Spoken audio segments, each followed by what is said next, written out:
ಸಂಸಾರದಲ್ಲಿ ಬಹಳ ದುರ್ಲಭದಿಂದ ದುರ್ಲಭವಾದಂಥದ್ದು ಧರ್ಮವಿದೆ ಬಂಧುಗಳೇ. ಸಂಸಾರದಲ್ಲಿ ಜೀವಿಗಳಿಗೆ ಎಲ್ಲವೂ ಸಹ ಪ್ರಾಪ್ತವಾಗ್ತದೆ, ಆದರೆ ಧರ್ಮ ಮಾತ್ರ ಬಹಳ ದುರ್ಲಭದಿಂದ ದುರ್ಲಭವಾಗಿ ಪ್ರಾಪ್ತವಾಗ್ತದೆ. ಜಗತ್ತಿನಲ್ಲಿ ಧರ್ಮವನ್ನು ನಾನಾ ಪ್ರಕಾರವಾಗಿ ಜನರು ಹೇಳ್ತಾರೆ, ಆದರೆ ಯಾವ ಧರ್ಮ ಜೀವಿಯನ್ನು ಕಲ್ಯಾಣ ಮಾಡುವಂಥದ್ದಿದೆ ಅದು ಜಿನೇಂದ್ರ ಭಗವಂತರು ಹೇಳಿದಂಥ ಧರ್ಮ. ಜಿನೇಂದ್ರ ಭಗವಂತರು ಎರಡು ಪ್ರಕಾರ ಧರ್ಮವನ್ನು ಹೇಳಿದರು. ಒಂದು ಶ್ರಮಣ ಧರ್ಮ, ಇನ್ನೊಂದು ಶ್ರಾವಕ ಧರ್ಮ. ಎರಡು ಧರ್ಮವಲ್ಲದೆ ಜಗತ್ತಿನಲ್ಲಿ ಮೂರನೆಯ ಧರ್ಮವಿಲ್ಲ. ಈ ಎರಡು ಧರ್ಮವನ್ನು ಯಾರು ಧಾರಣೆಯನ್ನು ಮಾಡ್ತಾರೆ, ಯಾರು ಪಾಲನೆಯನ್ನು ಮಾಡ್ತಾರೆ, ಅವರ ಕಲ್ಯಾಣವಾಗ್ತದೆ ಎನ್ನುವುದನ್ನು ಜಿನರು ಹೇಳಿದರು. ಇದನ್ನು ಯಾರು ಹೇಳಿದರು? ಜಿನೇಂದ್ರ ಭಗವಂತರು ಹೇಳಿದರು. ಇನ್ನು ಶ್ರಮಣ ಧರ್ಮ ಸಾಕ್ಷಾತ್ ಮೋಕ್ಷವನ್ನು ಪ್ರದಾನ ಮಾಡುವಂಥ ಧರ್ಮವಿದೆ. ಮಹಾವ್ರತಗಳನ್ನು ಪಾಲನೆ ಮಾಡುವುದರಿಂದ ಬಾಹ್ಯಾಭ್ಯಂತರ ಪರಿಗ್ರಹವನ್ನು ತ್ಯಾಗ ಮಾಡಿ, ಹಾಗೆ 28 ಮೂಲ ಗುಣಗಳೊಂದಿಗೆ ಉತ್ತರ ಗುಣಗಳನ್ನು ಪಾಲನೆಯನ್ನು ಮಾಡ್ತಾ 12 ಪ್ರಕಾರದ ತಪಗಳನ್ನು ಮಾಡುವುದರಿಂದ ಸಾಕ್ಷಾತ್ ಮೋಕ್ಷದ ಪ್ರಾಪ್ತಿಯಾಗುವುದಕ್ಕೆ ಸಾಧ್ಯ ಇದೆ. ಆದರೆ ಯಾರಿಗೆ ಈ ಮಹಾವ್ರತವನ್ನು ಧಾರಣೆ ಮಾಡಲು ಆಗೋಲ್ಲ, ಅಂಥವರು ಮಹಾವ್ರತದ ಮೋಕ್ಷ ಮಾರ್ಗದ ಬಗ್ಗೆ ಶ್ರದ್ಧೆಯನ್ನಿಡುತ್ತಾ ಅಣುವ್ರತವನ್ನು ಧಾರಣೆಯನ್ನು ಮಾಡ್ತಾ ಶ್ರಾವಕ ಧರ್ಮವನ್ನು ಪಾಲನೆ ಮಾಡಲಿಕ್ಕೆ ಜಿನೇಂದ್ರ ಭಗವಂತರು ಹೇಳಿದರು. ಶ್ರಾವಕ ಧರ್ಮವು ಸಹ ಪರಂಪರದಿಂದ ಮೋಕ್ಷವನ್ನು ಪ್ರದಾನ ಮಾಡುವಂಥದ್ದಿದೆ. ಯಾರು ಶ್ರಾವಕರಿದ್ದಾರೆ, ಶ್ರಾವಕರಿಗೆ ಆಚಾರ್ಯ ಭಗವಂತರು ಶ್ರಾವಕರ ಜೋಡಿ ಮಾತಾಡೋದಕ್ಕೆ ಆಚಾರ್ಯರಿಗೆ ಮುನಿಗಳಿಗೆ ಪರ್ಮಿಷನ್ನು ಕೊಟ್ಟಿಲ್ಲ. ಶ್ರಾವಕರ ಜೋಡಿ ಮಾತಾಡಬೇಕಂದ್ರೆ ದಾನ ಮತ್ತು ಪೂಜೆಯನ್ನು ಮಾಡುವುದಕ್ಕೆ ಉಪದೇಶ ಕೊಡಬೇಕು ಅಂತ ಹೇಳಿದರು ಆಚಾರ್ಯ. ಶ್ರಾವಕರ ಜೋಡಿ ಒಂದು ವೇಳೆ ಮಾತಾಡ್ತಾ ಇದ್ದೀರಿ ಅಂದರೆ ಶ್ರಾವಕರ ಕಲ್ಯಾಣವಾಗುವಂಥ, ಶ್ರಾವಕ ಕುಲದ ಸಾರ್ಥಕತೆ ಆಗತಕ್ಕಂಥ ದಾನ ಮತ್ತು ಪೂಜೆಯನ್ನು ಮಾಡೋದಕ್ಕೆ ಅವಶ್ಯವಾಗಿ ಉಪದೇಶವನ್ನು ಮಾಡಬೇಕು. ದಾನ ಮತ್ತು ಪೂಜೆಯಿಂದಲೇ ಶ್ರಾವಕ ಕುಲದ ಸಾರ್ಥಕತೆಯಾಗ್ತದೆ. ದೇವ ಪೂಜೆ, ಗುರು ಉಪಾಸನೆ, ಸ್ವಾಧ್ಯಾಯ, ಸಂಯಮ, ತಪ, ದಾನ, ಸಟ್ಕ್ರಿಯಾಣಿ ದಿನೇ ದಿನೇ ಎನ್ನುವುದನ್ನು ಪ್ರತಿದಿನವೂ ಮಾಡಬೇಕು ಅನ್ನೋದನ್ನು ಆಚಾರ್ಯ ಸಮಂತಭದ್ರಾಚಾರ್ಯರು ರತ್ನಗಳ ಶ್ರಾವಕಾಚಾರದಲ್ಲಿ ಶ್ರಾವಕರಿಗೆ ಪ್ರತಿದಿನ ಹೇಳಿದ್ದಾರೆ. ಆದರೆ ಇಲ್ಲಿ ಎರಡು ಮುಖ್ಯವಾದಂಥದ್ದು ದಾನ ಮತ್ತು ಪೂಜೆ. ಪೂಜೆಯನ್ನು ಯಾರು ಪೂಜೆಯನ್ನು ಮಾಡಬೇಕು? ಜಿನೇಂದ್ರ ಭಗವಂತರ ಪೂಜೆಯನ್ನು ಮಾಡಬೇಕು. ವೀತರಾಗ್ ಭಗವಂತರ ಪೂಜೆಯನ್ನು ಮಾಡಬೇಕು. ಸರ್ವಜ್ಞರ ಹಿತೋಪದೇಶಿಗಳು ಆದಂಥವರು ವೀತರಾಗ್ ಭಗವಂತರ ಪೂಜೆಯನ್ನು ಮಾಡುವುದರಿಂದ ವೀತರಾಗತ್ವ ಪ್ರಾಪ್ತವಾಗ್ತದೆ.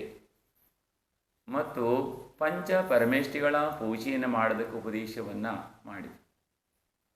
ಇನ್ನು ಪೂಜೆ ಮಾಡೋದರೊಂದಿಗೆ ದಾನವನ್ನು ಮಾಡಬೇಕು. ಆಚಾರ್ಯರು ಹೇಳ್ತಾರೆ, ಧರ್ಮ ಎಲ್ಲಿ ತನಕ ನಿರಂತರವಾಗಿ ಭರತ ಕ್ಷೇತ್ರದಲ್ಲಿ ನಡೀತಾ ಇರ್ತದೆ, ಧರ್ಮ ಇರ್ತದೆ. ಧರ್ಮ ಕಿಸ್ पर टिका है? ಧರ್ಮ ದಾನ पर टिका है. ಎಲ್ಲಿಯ ತನಕ ದಾನವಿರ್ತದೆ ಅಲ್ಲಿ ತನಕ ಭರತ ಕ್ಷೇತ್ರದಲ್ಲಿ ಧರ್ಮವಿರ್ತದೆ. ಎಂದು ದಾನದ ಅಭಾವ ಅಂದು ಭರತ ಕ್ಷೇತ್ರದಲ್ಲಿ ಧರ್ಮದ ಅಭಾವ ಆಗ್ತದೆ. ಧರ್ಮ ಎಂದು ಅಭಾವವಾಗುವಂಥ ವಸ್ತು ಅಲ್ಲ. ಧರ್ಮವು ಅನಾದಿ ಕಾಲದಿಂದಲೂ ಇದೆ, ಅನಂತ ಕಾಲ ತನಕ ಸಹ ಇರ್ತದೆ. ಆದರೆ ಭರತ ಕ್ಷೇತ್ರದಲ್ಲಿ ವರ್ತಮಾನದಲ್ಲಿ ಅವಸರ್ಪಣೆಯ ಕಾಲದ ಪಂಚಮ ಕಾಲದಲ್ಲಿ ಎಲ್ಲಿಯ ತನಕ ದಾನ ಇರ್ತದೆ ಅಲ್ಲಿ ತನಕ ಧರ್ಮವಿರ್ತದೆ. ದಾನ ಅಭಾವವಾದಾಗ ಧರ್ಮದ ಅಭಾವವಾಗ್ತದೆ. ಧರ್ಮದ ಅಭಾವ ಅಂದರೆ ಇಲ್ಲಿ ಸಾಧುಗಳ ಅಭಾವವಾದಾಗ ಶ್ರಾವಕರ ಅಭಾವವಾಗ್ತದೆ. ಎಲ್ಲಿ ತನಕ ಸಾಧುಗಳಿರ್ತಾರೆ ಅಲ್ಲಿ ತನಕ ಮಾತ್ರ ಶ್ರಾವಕರಿರ್ತಾರೆ. ಸಾಧುಗಳು ಮತ್ತು ಶ್ರಾವಕರು ಧರ್ಮದ ಎರಡು ಗಾಲಿಗಳಿದ್ದ ಹಾಗೆ, ಚಕ್ರಗಳಿದ್ದ ಹಾಗೆ. ಇವೆರಡೂ ಸಹ ಎರಡೂ ಧರ್ಮವನ್ನು ಪಾಲನೆ ಮಾಡುವಂಥವು. ಸಾಧುಗಳೆಂದರೆ ಶ್ರಮಣ ಧರ್ಮವನ್ನು ಪಾಲನೆ ಮಾಡುವಂಥ ಸಾಧುಗಳು. ಶ್ರಾವಕರೆಂದರೆ ಇವರು ಗೃಹಸ್ಥ ಧರ್ಮವನ್ನು, ಶ್ರಾವಕ ಧರ್ಮವನ್ನು ಪಾಲನೆ ಮಾಡುವಂಥವು. ಎರಡೂ ಧರ್ಮಾತ್ಮರು ಅಂದರೆ ಎರಡು ಚಕ್ರಗಳಿದ್ದ ಹಾಗೆ. ಈ ಎರಡು ಚಕ್ರಗಳು ನಿರಂತರವಾಗಿ ನಡೀತಾ ಇದ್ದಾಗ ಮಾತ್ರ ಧರ್ಮದ ರಥ ಮುಂದೆ ಹೋಗ್ತಾ ಇರ್ತದೆ. ಆದರೆ ಎರಡೂ ಚಕ್ರಗಳು ಒಟ್ಟಾದರೂ ಸಹ ರಥ ನಡೆಯೋಲ್ಲ. ಅದರ ಮಧ್ಯದಲ್ಲಿ ಎಷ್ಟು ಅಂತರವಿರಬೇಕು ಅಷ್ಟು ಅಂತರಗಳು ಕಾದುಕೊಂಡಾಗ ಮಾತ್ರ ರಥ ಮುಂದೆ ಹೋಗ್ತಾ ಇರ್ತದೆ. ಆದರೆ ಎರಡು ಚಕ್ರ ಒಟ್ಟಾದರೆ ಏನಾಗ್ತದೆ? ರಥ ಉರುಳಿ ಬೀಳುತ್ತದೆ. ಅಥವಾ ಒಂದು ಚಕ್ರದಿಂದ ರಥ ನಡೆಯೋಲ್ಲ. ಎರಡು ಚಕ್ರಗಳು ಬೇಕು ಅಂದರೆ ಅರ್ಥ ಇಲ್ಲಿ ಶ್ರವಣರು ಬೇಕು ಮತ್ತು ಶ್ರಾವಕರು ಬೇಕು. ಶ್ರವಣ ಧರ್ಮವನ್ನು ಪಾಲನೆ ಮಾಡೋದಕ್ಕೆ ಶ್ರಾವಕರು ಬೇಕು. ಶ್ರಾವಕರಿಲ್ಲದೆ ಶ್ರವಣ ಧರ್ಮ ಪಾಲನೆ ಮಾಡಲು ಆಗೋಲ್ಲ. ಮತ್ತು ಶ್ರಾವಕ ಧರ್ಮವನ್ನು ಪಾಲನೆ ಮಾಡೋದಕ್ಕೆ ಶ್ರಮಣರ ಬೋಧನೆ ಮತ್ತು ಶ್ರಮಣರ ಮಾರ್ಗದರ್ಶನ ಅವಶ್ಯವಾಗಿ ಬೇಕಾಗ್ತದೆ. ಈ ಭರತ ಕ್ಷೇತ್ರದಲ್ಲಿ ಮುಂಡಾವಸರ್ಪಿಣಿಯ ಕಾಲದಲ್ಲೂ ಸಹ ಪಂಚಮ ಕಾಲದಲ್ಲಿ ಮಹಾವೀರರ ಮೋಕ್ಷದ ನಂತರ ಕೆಲವು ವರ್ಷಗಳ ಕಾಲ, 500-600 ವರ್ಷಗಳ ಕಾಲ ನಿರಂತರವಾಗಿ ಮಹಾವೀರ ಪರಂಪರ ನಿರಂತರವಾಗಿ ಮೋಕ್ಷ ಮಾರ್ಗ ನಡ್ಕೊಂಡು ಹೋಗ್ತಾ ಇರ್ತದೆ. 500 ವರ್ಷದ ನಂತರ 2 ಪಂಥವಾಗಿ ವಿಭಜನೆಯಾಗ್ತದೆ. ಹಾಗೆ ಈ ಪಂಥಗಳ ವಿಭಜನೆಯಾಗ್ತಾ ಮುಂದೆ ಹೋಗ್ತಾ ಹೋಗ್ತಾ ಇಲ್ಲಿಯ ತನಕ ಬಹಳಷ್ಟು ಪಂಥ ಪಂಗಡಗಳು ಉದ್ಭವಿಸಿದಾವೆ. ಬಹಳಷ್ಟು ಧರ್ಮಗಳು ಸಹ ಉದ್ಭವ ಆಗಿದ್ದಾವೆ. ಇದಕ್ಕೆ ಕಾರಣ ಮಧ್ಯದಲ್ಲಿ ಸಾಧುಗಳ ಮಹಾನು ಆಚಾರ್ಯರ ಅಭಾವವಾಯಿತು. ಮತ್ತು ಮಧ್ಯದಲ್ಲಿ ಮಹಾನು ಆಚಾರ್ಯರು ಕೆಲವು ಸಮಯದ ನಂತರ ಜನ್ಮವನ್ನು ಪಡೆದು ಮತ್ತೆ ಸಾಕ್ಷಾತ್ ಮೋಕ್ಷ ಮಾರ್ಗದ ಪ್ರಸಾರವನ್ನು ಮಾಡಿದರು. ಇಲ್ಲಿಯ ತನಕ ಬಹಳಷ್ಟು ಏನಾಗಿದ್ದಾವೆ ಅಂತ ಹೇಳಿದರೆ ಪಂಗಡಗಳು, ಪಂಥಗಳು. ಆದರೆ ನಿಜವಾದಂಥ ಮೋಕ್ಷ ಪಥ ಒಂದೇ ಇದೆ. ಹಿಂದೂ ಸಹ ಒಂದೇ ಇದೆ, ಮುಂದೂ ಸಹ ಒಂದೇ ಇರ್ತದೆ. ಇದು ಎರಡು ಆಗೋಲ್ಲ. ಏನಾಗಿದೆ? ಮಹಾವೀರ ಭಗವಂತ ಹೋದಂಥ ಪಥ ಏನಿದೆ ಅದು ಯಾವಾಗಲೂ ಅನಾದಿ ಕಾಲದಿಂದಲೂ ಮಹಾವೀರರು ಮೋಕ್ಷಕ್ಕೆ ಹೋಗುವಂಥ ಪೂರ್ವದಲ್ಲಿ ಅನಂತ ತೀರ್ಥಂಕರು ಮೋಕ್ಷಕ್ಕೆ ಹೋಗಿದ್ದಾರೆ. ಆದರೆ ಎಲ್ಲರೂ ಸಹ ಇದೇ ಪಥದಲ್ಲಿ ಹೋಗಿದ್ದಾರೆ. ಮುಂದೆ ಹೋಗೋರು ಸಹ ಇದೇ ಪಥದಲ್ಲಿ ಹೋಗ್ತಾರೆ. ಈ ಪಥದ ಪ್ರಚಾರವನ್ನು ಮಾಡ್ಕೊತ ಭಾಳಷ್ಟು ಜನ ಆಚಾರ್ಯರು ವರ್ತಮಾನದಲ್ಲಿ ಪೂರ್ವದಲ್ಲಿ ಆಗಿ ಹೋಗಿದ್ದಾರೆ. ಮುಂದೂ ಸಹ ಪಂಚಮಕಾಲ ಅಂತ್ಯತಕ್ಕೂ ಸಹ ಸಮಯಕ್ಕೆ ಆಚಾರ್ಯರು ಜನ್ಮವನ್ನು ಪಡೀತಾ ಇರ್ತಾರೆ. ಪಂಚಮ ಕಾಲದ ಅಂತ್ಯತಕ್ಕೂ ಸಹ ಧರ್ಮ ಇರ್ತದೆ, ಆದರೆ ಕಮ್ಮಿ ಆಗ್ತಾ ಹೋಗ್ತದೆ. ಏನಾಗ್ತದೆ? ಇಲ್ಲಿ ಕಮ್ಮಿ ಆಗ್ತಾ ಹೋಗ್ತದೆ ಅಂದರೆ ಶ್ರಾವಕರ ಮತ್ತು ಶ್ರವಣರ ಕಮ್ಮಿ ಇರ್ತಾರೆ, ಆದರೂ ಇರ್ತಾರೆ ನಿರಂತರವಾಗಿ. ಇದಕ್ಕೆ ಕಾರಣ ಅಂದರೆ ಜಿನ ಧರ್ಮದಲ್ಲಿ ಜಿನೇಂದ್ರ ಭಗವಂತರ ಧರ್ಮದಲ್ಲಿ ಜಿನೇಂದ್ರ ಭಗವಂತರು ಹೇಳಿದಂಥ ಜಿನವಾಣಿಯನ್ನು ಸಾಕ್ಷಾತ್ ಮೋಕ್ಷ ಪಥದಲ್ಲೂ ಸಹ ಭಾಳಷ್ಟು ಕಲುಸುತಿಗಳು ಆಗಿದ್ದಾವೆ. ಇದಕ್ಕೆ ಕಾರಣ ಸಾಧುಗಳು ಬಹಳ ಕಾಲ ಅಭಾವವಾಯಿತು. ತಮ್ಮೆಲ್ಲರಿಗೂ ತಿಳಿದ ಹಾಗೆಯೇ 500-600 ವರ್ಷಗಳ ಕಾಲ ಸಾಧುಗಳ ವಿಹಾರ ಬಹಳ ವಿರಳೆ ಇತ್ತು. ಸಾಧುಗಳು ವಿಹಾರ ಮಾಡ್ತಾ ಇರಲಿಲ್ಲ. ಇದ್ದರೂ ಸಹ ಎಲ್ಲೋ ಯಾವುದೋ ಒಂದು ಕಡೆಯಲ್ಲಿ ಒಂದು ಪ್ರಾಂತ್ಯದಲ್ಲಿ ವಿಹಾರ ಮಾಡ್ತಾ ಇರ್ತಿದ್ರು. ವಿಹಾರಗಳು ಆಗ್ತಾ ಇರಲಿಲ್ಲ. ಇವೆಲ್ಲ ಕಾರಣಗಳಿಂದ ಜಿನ ಧರ್ಮದ ಶ್ರಾವಕರು ತುಂಬ ಕಡಿಮೆ ಆಗ್ತಾ ಬಂದರು. ಜೈನ ಧರ್ಮದಲ್ಲೂ ಸಹ ಜೈನರಾಗಿದ್ದರೂ ಸಹ ಆಚರಣೆಗಳಲ್ಲಿ ಬಹಳ ಕಲುಷಿತ ಬಂತು, ಬಹಳಷ್ಟು ಪರಿವರ್ತನೆಗಳಾದವು. ವರ್ತಮಾನದಲ್ಲಿ ಬಹಳಷ್ಟು ಇದರ ಪ್ರಭಾವನೆಯನ್ನು ಆಚಾರ್ಯ ಭಗವಂತರು ಜನ್ಮವನ್ನು ಪಡೆದು ಸಾಕ್ಷಾತ್ ಮೋಕ್ಷ ಮಾರ್ಗದ ಪ್ರಸಾರವನ್ನು ಮಾಡಿದರು. ಅಂತ ಒಂದು ಆಚಾರ್ಯರು ಎಲ್ಲಿ ತನಕ ನಮಗೆ ಸಾನ್ನಿಧ್ಯ ಪ್ರಾಪ್ತವಾಗಲ್ಲ, ಅಲ್ಲಿ ತನಕ ನಿಜವಾದಂಥ ಮೋಕ್ಷದ ಪರಿಚಯವಾಗಲ್ಲ. ಬಂದು ಇಲ್ಲಿ ಹೇಳುವಂಥ ಉದ್ದೇಶ ಅಂದರೆ ಸಾಧು ಮತ್ತು ಶ್ರಾವಕರು ಎರಡೂ ಸಹ ಧರ್ಮದ ರಥಗಳಿದ್ದಾವೆ. ಈ ವ್ರತಗಳು ನಿರಂತರವಾಗಿ ನಡ್ಕೊಂಡು ಹೋಗ್ತಾ ಇರಬೇಕಂತ ಹೇಳಿದರೆ ಸಾಧುಗಳು ಇರಬೇಕು ಮತ್ತು ಶ್ರಾವಕರು ಸಹ ಇರಬೇಕು.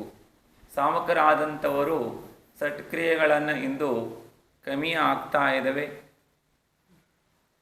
ಶ್ರಾವಕರು ಸಟ್ಕ್ರಿಯೆಗಳನ್ನು ಕಮ್ಮಿ ಆಗ್ತಾ ಇರುವ ಕಾರಣದಿಂದಲೇ ಸಾಧುಗಳಿಗೂ ಸಹ ಸಾಧುತ್ವವನ್ನು ಪ್ರಾಪ್ತ ಮಾಡಿಕೊಂಡು ಸಾಧು ಮಾರ್ಗದಲ್ಲಿ ನಡೆಯುವುದು ವರ್ತಮಾನದಲ್ಲಿ ತುಂಬ ಕಠಿಣವಾಗ್ತಾ ಇದೆ. ಬಂಧುಗಳೇ, ಸಾಧುಗಳು ಇವತ್ತು ಎಲ್ಲ ರೀತಿಯಾದಂಥ ಆರಂಭ ಸಾರಂಭಾದಿ ಕಾರ್ಯಗಳಲ್ಲಿ ಬಹಳಷ್ಟು ಜನ ತೊಡ್ಕೊಳ್ಳುವಂಥ ಅನಿವಾರ್ಯತೆ ಆಗ್ತಾ ಇದೆ. ಇದಕ್ಕೆ ಶ್ರಾವಕರ ಪ್ರಮಾಣದಿಂದ ಬಂದು ಇವರು ಪ್ರಮಾದ ಮಾಡ್ತಾ ಇದ್ದಾರೆ. ಶ್ರಾವಕರು ಪ್ರಮಾಣಿಗಳಾಗ್ತಾ ಇದ್ದಾರೆ ಅಂದರೆ ತಮ್ಮ ಕರ್ತವ್ಯವನ್ನು ತಾವು ಮಾಡೋಲ್ಲ.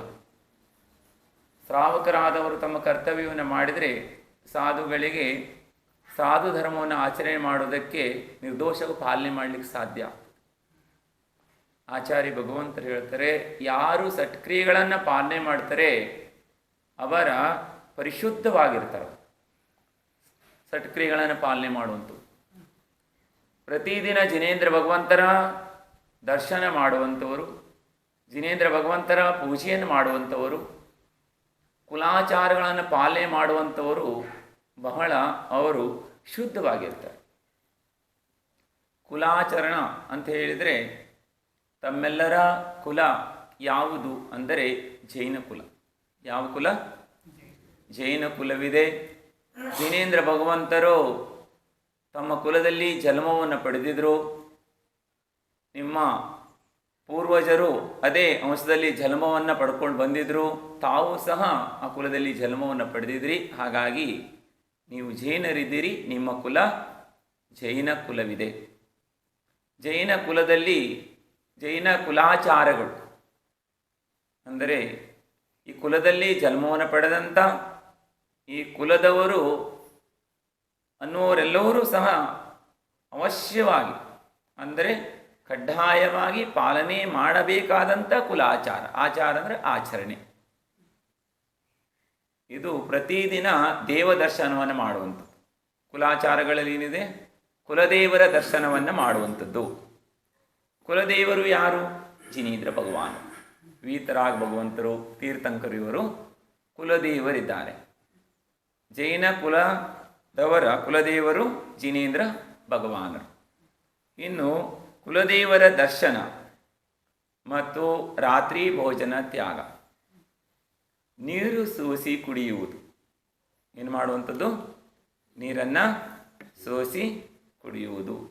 ಮಧು ಮದ್ಯ ಮಾಂಸಗಳ ತ್ಯಾಗ, ಪಂಚ ಔದಂಬರ ಫಲಗಳ ತ್ಯಾಗ. ಇವು ಜೈನ ಕುಲಾಚಾರಗಳಿದವು.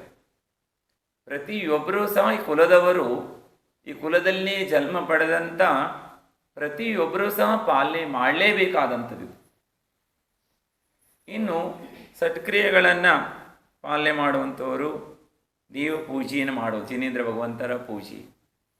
ಯಾರು ಭಗವಂತರ ಅಭಿಷೇಕ ಮಾಡ್ತಾರೆ, ಭಗವಂತರ ಪೂಜೆಯನ್ನು ಮಾಡ್ತಾರೆ, ಅವರ ಮನಸ್ಸು ಬಹಳ ನಿರ್ಮಲವಾಗಿರ್ತದೆ. ಅವರು ಬಹಳ ನಿರ್ಮಲರಾಗಿರ್ತಾರೆ. ಜಿನೇಂದ್ರ ಭಗವಂತರ ಪೂಜೆ ಮಾಡುವವರ ಕೈಯಲ್ಲೇ ಆಹಾರವನ್ನು ತೆಗೆದುಕೊಳ್ಬೇಕು ಅಂತ ಹೇಳಿದ್ದಾರೆ. ಯಾಕೆಂದರೆ ಅವರ ಮನಸ್ಸು ಬಹಳ ಪವಿತ್ರವಾಗಿರ್ತದೆ. ಆ ಪವಿತ್ರವಾದವರ ಕೈಯಿಂದ ಕೊಟ್ಟಂಥ ಆಹಾರವೂ ಸಹ ಸಾಧುಗಳ ವಿಶುದ್ಧಿ ಜಾಸ್ತಿ ಆಗ್ತದೆ. ಪ್ರತಿಯೊಬ್ಬರ ಮನೆಯಲ್ಲಿ ಹೋಗಿ ಪ್ರತಿಯೊಬ್ಬರ ಕೈಯಲ್ಲಿ ಆಹಾರವನ್ನು ಗ್ರಹಣೆ ಮಾಡಿದಾಗ ಸಾಧುಗಳಿಗೆ ಬಹಳ ವಿಶುದ್ಧಿಯಲ್ಲಿ ಏರುಪೇರು ಆಗ್ತದೆ. ಒಂದೇ ರೀತಿಯಾಗಿ ಇರೋಲ್ಲ. ಕೊಡುವಂಥ ಆಹಾರ ಒಂದೇ ರೀತಿ ಇರಬಹುದು, ಆದರೆ ಅವರು ಕೊಡುವಂಥ ಭಾವನಾ ಮತ್ತು ಅವರ ಪವಿತ್ರತೆಗೆ ಅನುಗುಣವಾಗಿ ಸಾಧುಗಳಲ್ಲಿ ವಿಶುದ್ಧಿ ಹೆಚ್ಚು ಕಡಿಮೆ ಆಗ್ತದೆ.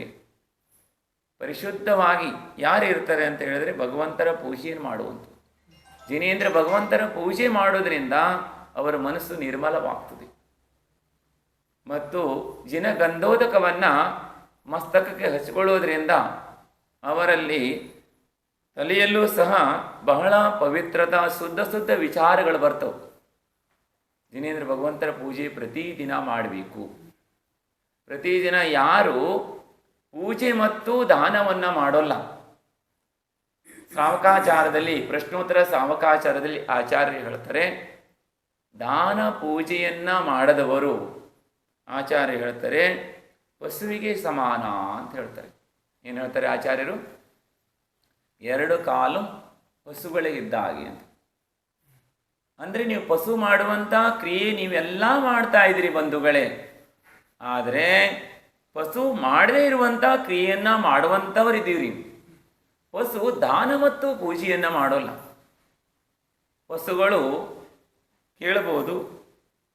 ಹಾಗೆ ಅಲ್ಲಿ ಪ್ರಶ್ನೆಯನ್ನು ಕೇಳ್ತಾರೆ ಆಚಾರ್ಯರಿಗೆ, ಸಕಲ ಕೀರ್ತಿ ಆಚಾರ್ಯರಿಗೆ ಪ್ರಶ್ನೋತ್ತರ ಸಾವಕಾಚಾರದಲ್ಲಿ.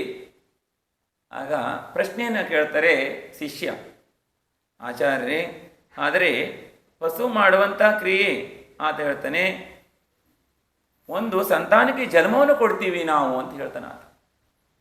ಹಾಗೆ ಮನೆ ಕಟ್ತೀವಿ ನಾವು, ಹೊಲವನ್ನು ಮಾಡ್ತೀವಿ ಮತ್ತು ನಮ್ಮ ಭೋಜನವನ್ನು ನಾವೇ ತಯಾರು ಮಾಡ್ಕೊತೀವಿ, ದವಸ ಧಾನ್ಯಗಳನ್ನೇ ಬೆಳಿತೀವಿ ಮತ್ತು ನಮ್ಮ ಸಂತಾನಕ್ಕೆ ಒಳ್ಳೆಯ ಶಿಕ್ಷಣವನ್ನು ಕೊಡ್ತೀವಿ, ನಾವು ಅವರನ್ನು ಯೋಗ್ಯರನ್ನಾಗಿ ಮಾಡ್ತೀವಿ. ಇವೆಲ್ಲ ಕಾರ್ಯವನ್ನು ನಾವು ಮಾಡ್ತಾ ಇದ್ದೀವಿ. ಗುರುಗಳು ಹೇಳ್ತಾರೆ ಈ ಕಾರ್ಯವನ್ನು ಪಶುಗಳು ಮಾಡ್ತವೆ. ಇದನ್ನು ಗುಬ್ಬಿನೂ ಗೂಡು ಕಟ್ತದೆ. ನೀವೊಬ್ಬರೇ ಮನೆ ಕಟ್ಟುವವರಲ್ಲ, ಬಂಗ್ಲೆಯನ್ನು ಮಾಡುವವರಲ್ಲ. ಗುಬ್ಬಿನೂ ಸಹ ಏನು ಮಾಡ್ತದೆ? ತನ್ನ ಮನೆಯನ್ನೇ ನಿರ್ಮಾಣ ಮಾಡ್ಕೊಳ್ತದೆ ಗುಬ್ಬಿ. ಆದರೆ ಗುಬ್ಬಿನೂ ಸಹ ಒಂದು ಸಂತಾನಕ್ಕೆ ಜನ್ಮವನ್ನು ಕೊಡುತ್ತದೆ. ಆ ಸಂತಾನದ ಪಾಲನೆ ಪೋಷಣೆಯನ್ನು ಮಾಡ್ತದೆ. ತನ್ನ ಚುಚ್ಚಿನಿಂದ ಗುರುಗಳು ಹೇಳ್ತಾರೆ ಒಂದೊಂದೇ ಧಾನ್ಯವನ್ನು ತಂದು ತನ್ನ ಸಂತಾನದ ಬಾಯಲ್ಲಿ ಹಾಕಿ, ಗುಬ್ಬಿಯ ಮರಿಯ ಬಾಯಲ್ಲಿ ಹಾಕಿ ಅದನ್ನು ದೊಡ್ಡ ಮಾಡ್ತದೆ.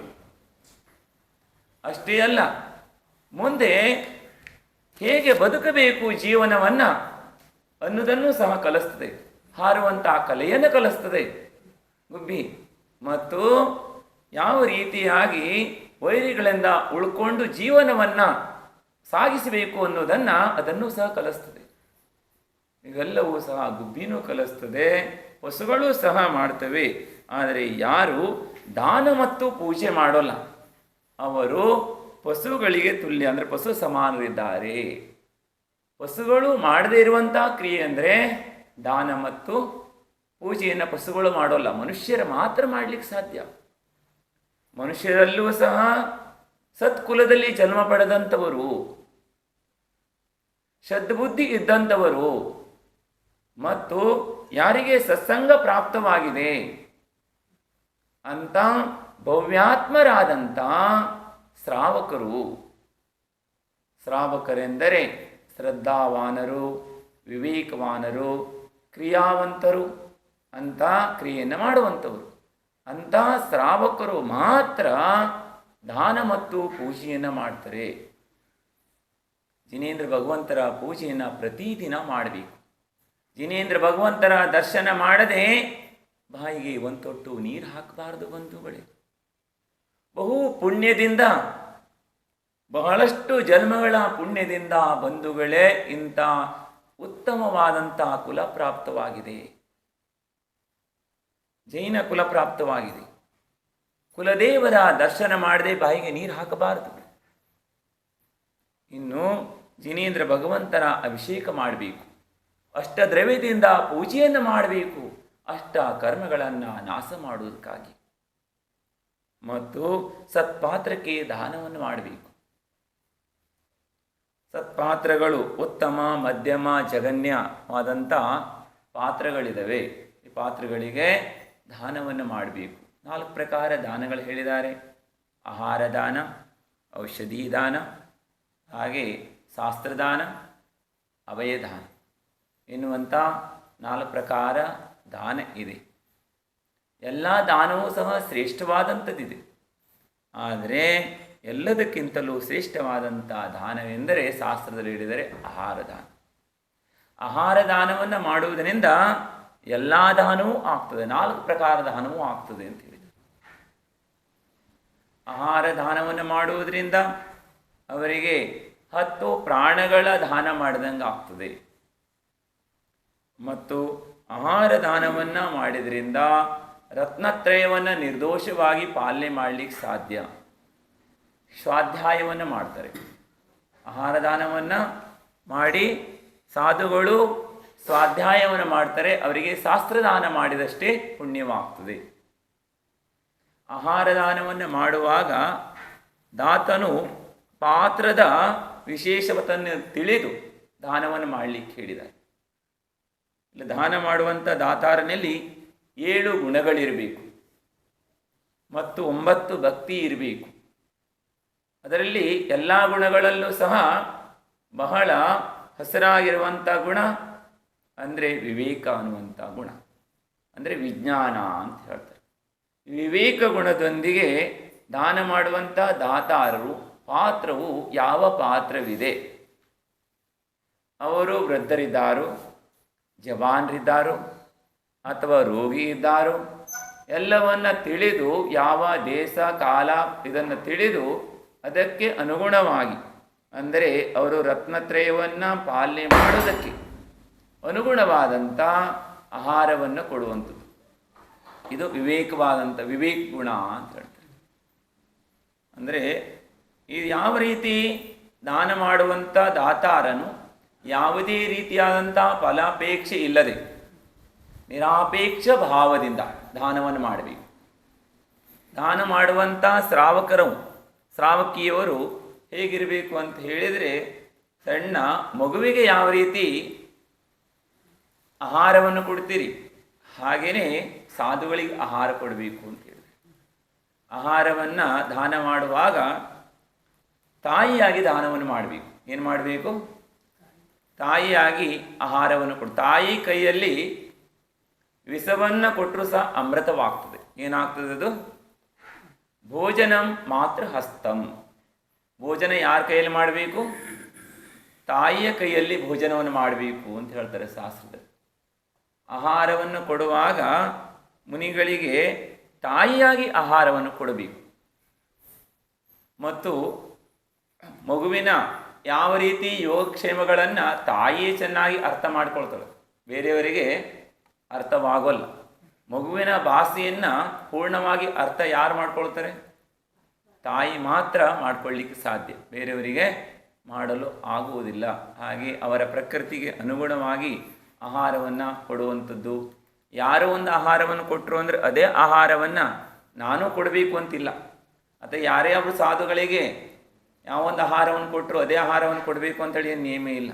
ನಿಮ್ಮ ಶಕ್ತಿ ಎಷ್ಟಿದೆ, ನಿಮ್ಮ ಹತ್ರ ಏನಿದೆ, ಇರುವುದನ್ನೇ ವಿವೇಕಪೂರ್ವಕವಾಗಿ ಕೊಡುವಂಥದ್ದು. ಸಾಧುಗಳಿಗಾಗಿ ಪ್ರತ್ಯೇಕವಾಗಿ ಮಾಡಬಾರ್ದು, ನಿಮಗಾಗಿ ಮಾಡ್ಕೋಬೇಕು. ಏನು ಮಾಡ್ಕೋಬೇಕು? ನಿಮಗಾಗಿ ಮಾಡಿಕೊಳ್ಬೇಕು. ಮತ್ತು ಸಾಧುಗಳು ಬಂದರೆ ಏನು ಮಾಡುವಂಥದ್ದು? ಅಹೋ ಭಾಗ್ಯ. ಇಂದು ಭಿಕ್ಷಾಚರ್ಯವನ್ನು ಮಾಡ್ತಕ್ಕಂಥ ಮಹಾವೃತ್ತಿಗಳು ನಮ್ಮನೆಗೆ ಭಿಕ್ಷೆಗಾಗಿ ಬಂದರಲ್ಲ. ಇವತ್ತು ನಮ್ಮ ದ್ವಾರದ ಮುಂದೆ, ಯಾವ ಶ್ರಾವಕರ ದ್ವಾರದ ಮುಂದೆ ಹೋಗಿ ಸಾಧುಗಳು ಭಿಕ್ಷಾಚನೆಗಾಗಿ, ಅಂದರೆ ಆಹಾರಕ್ಕಾಗಿ ಹೋಗಿ ಅವರ ಮನೆ ಮುಂಭಾಗದಲ್ಲಿ ಹೋಗ್ತಾರೆ. ಹೋದರೆ ಹೇಗೆ ಅಂದರೆ ಮಿಂಚು ಹೊಡೆದಂಗೆ ಹೋಗ್ತಾರೆ. ದ್ವಾರವನ್ನು ಪ್ರತೀಕ್ಷೆ ಮಾಡಬೇಕು. ನಿಮ್ಮ ದ್ವಾರದ ಮುಂದೆ ನಿಂತ್ಕೊಂಡು ಏನು ಮಾಡಬೇಕು? ಪ್ರತೀಕ್ಷೆಯನ್ನು ಮಾಡಬೇಕು. ಮನೆ ಬಾಗಿಲ ಮುಂದೆ, ಬೇರೆ ಕಡೆಗೆ ಹೋಗುವಂಥ ಅವಶ್ಯಕತೆ ಇಲ್ಲ.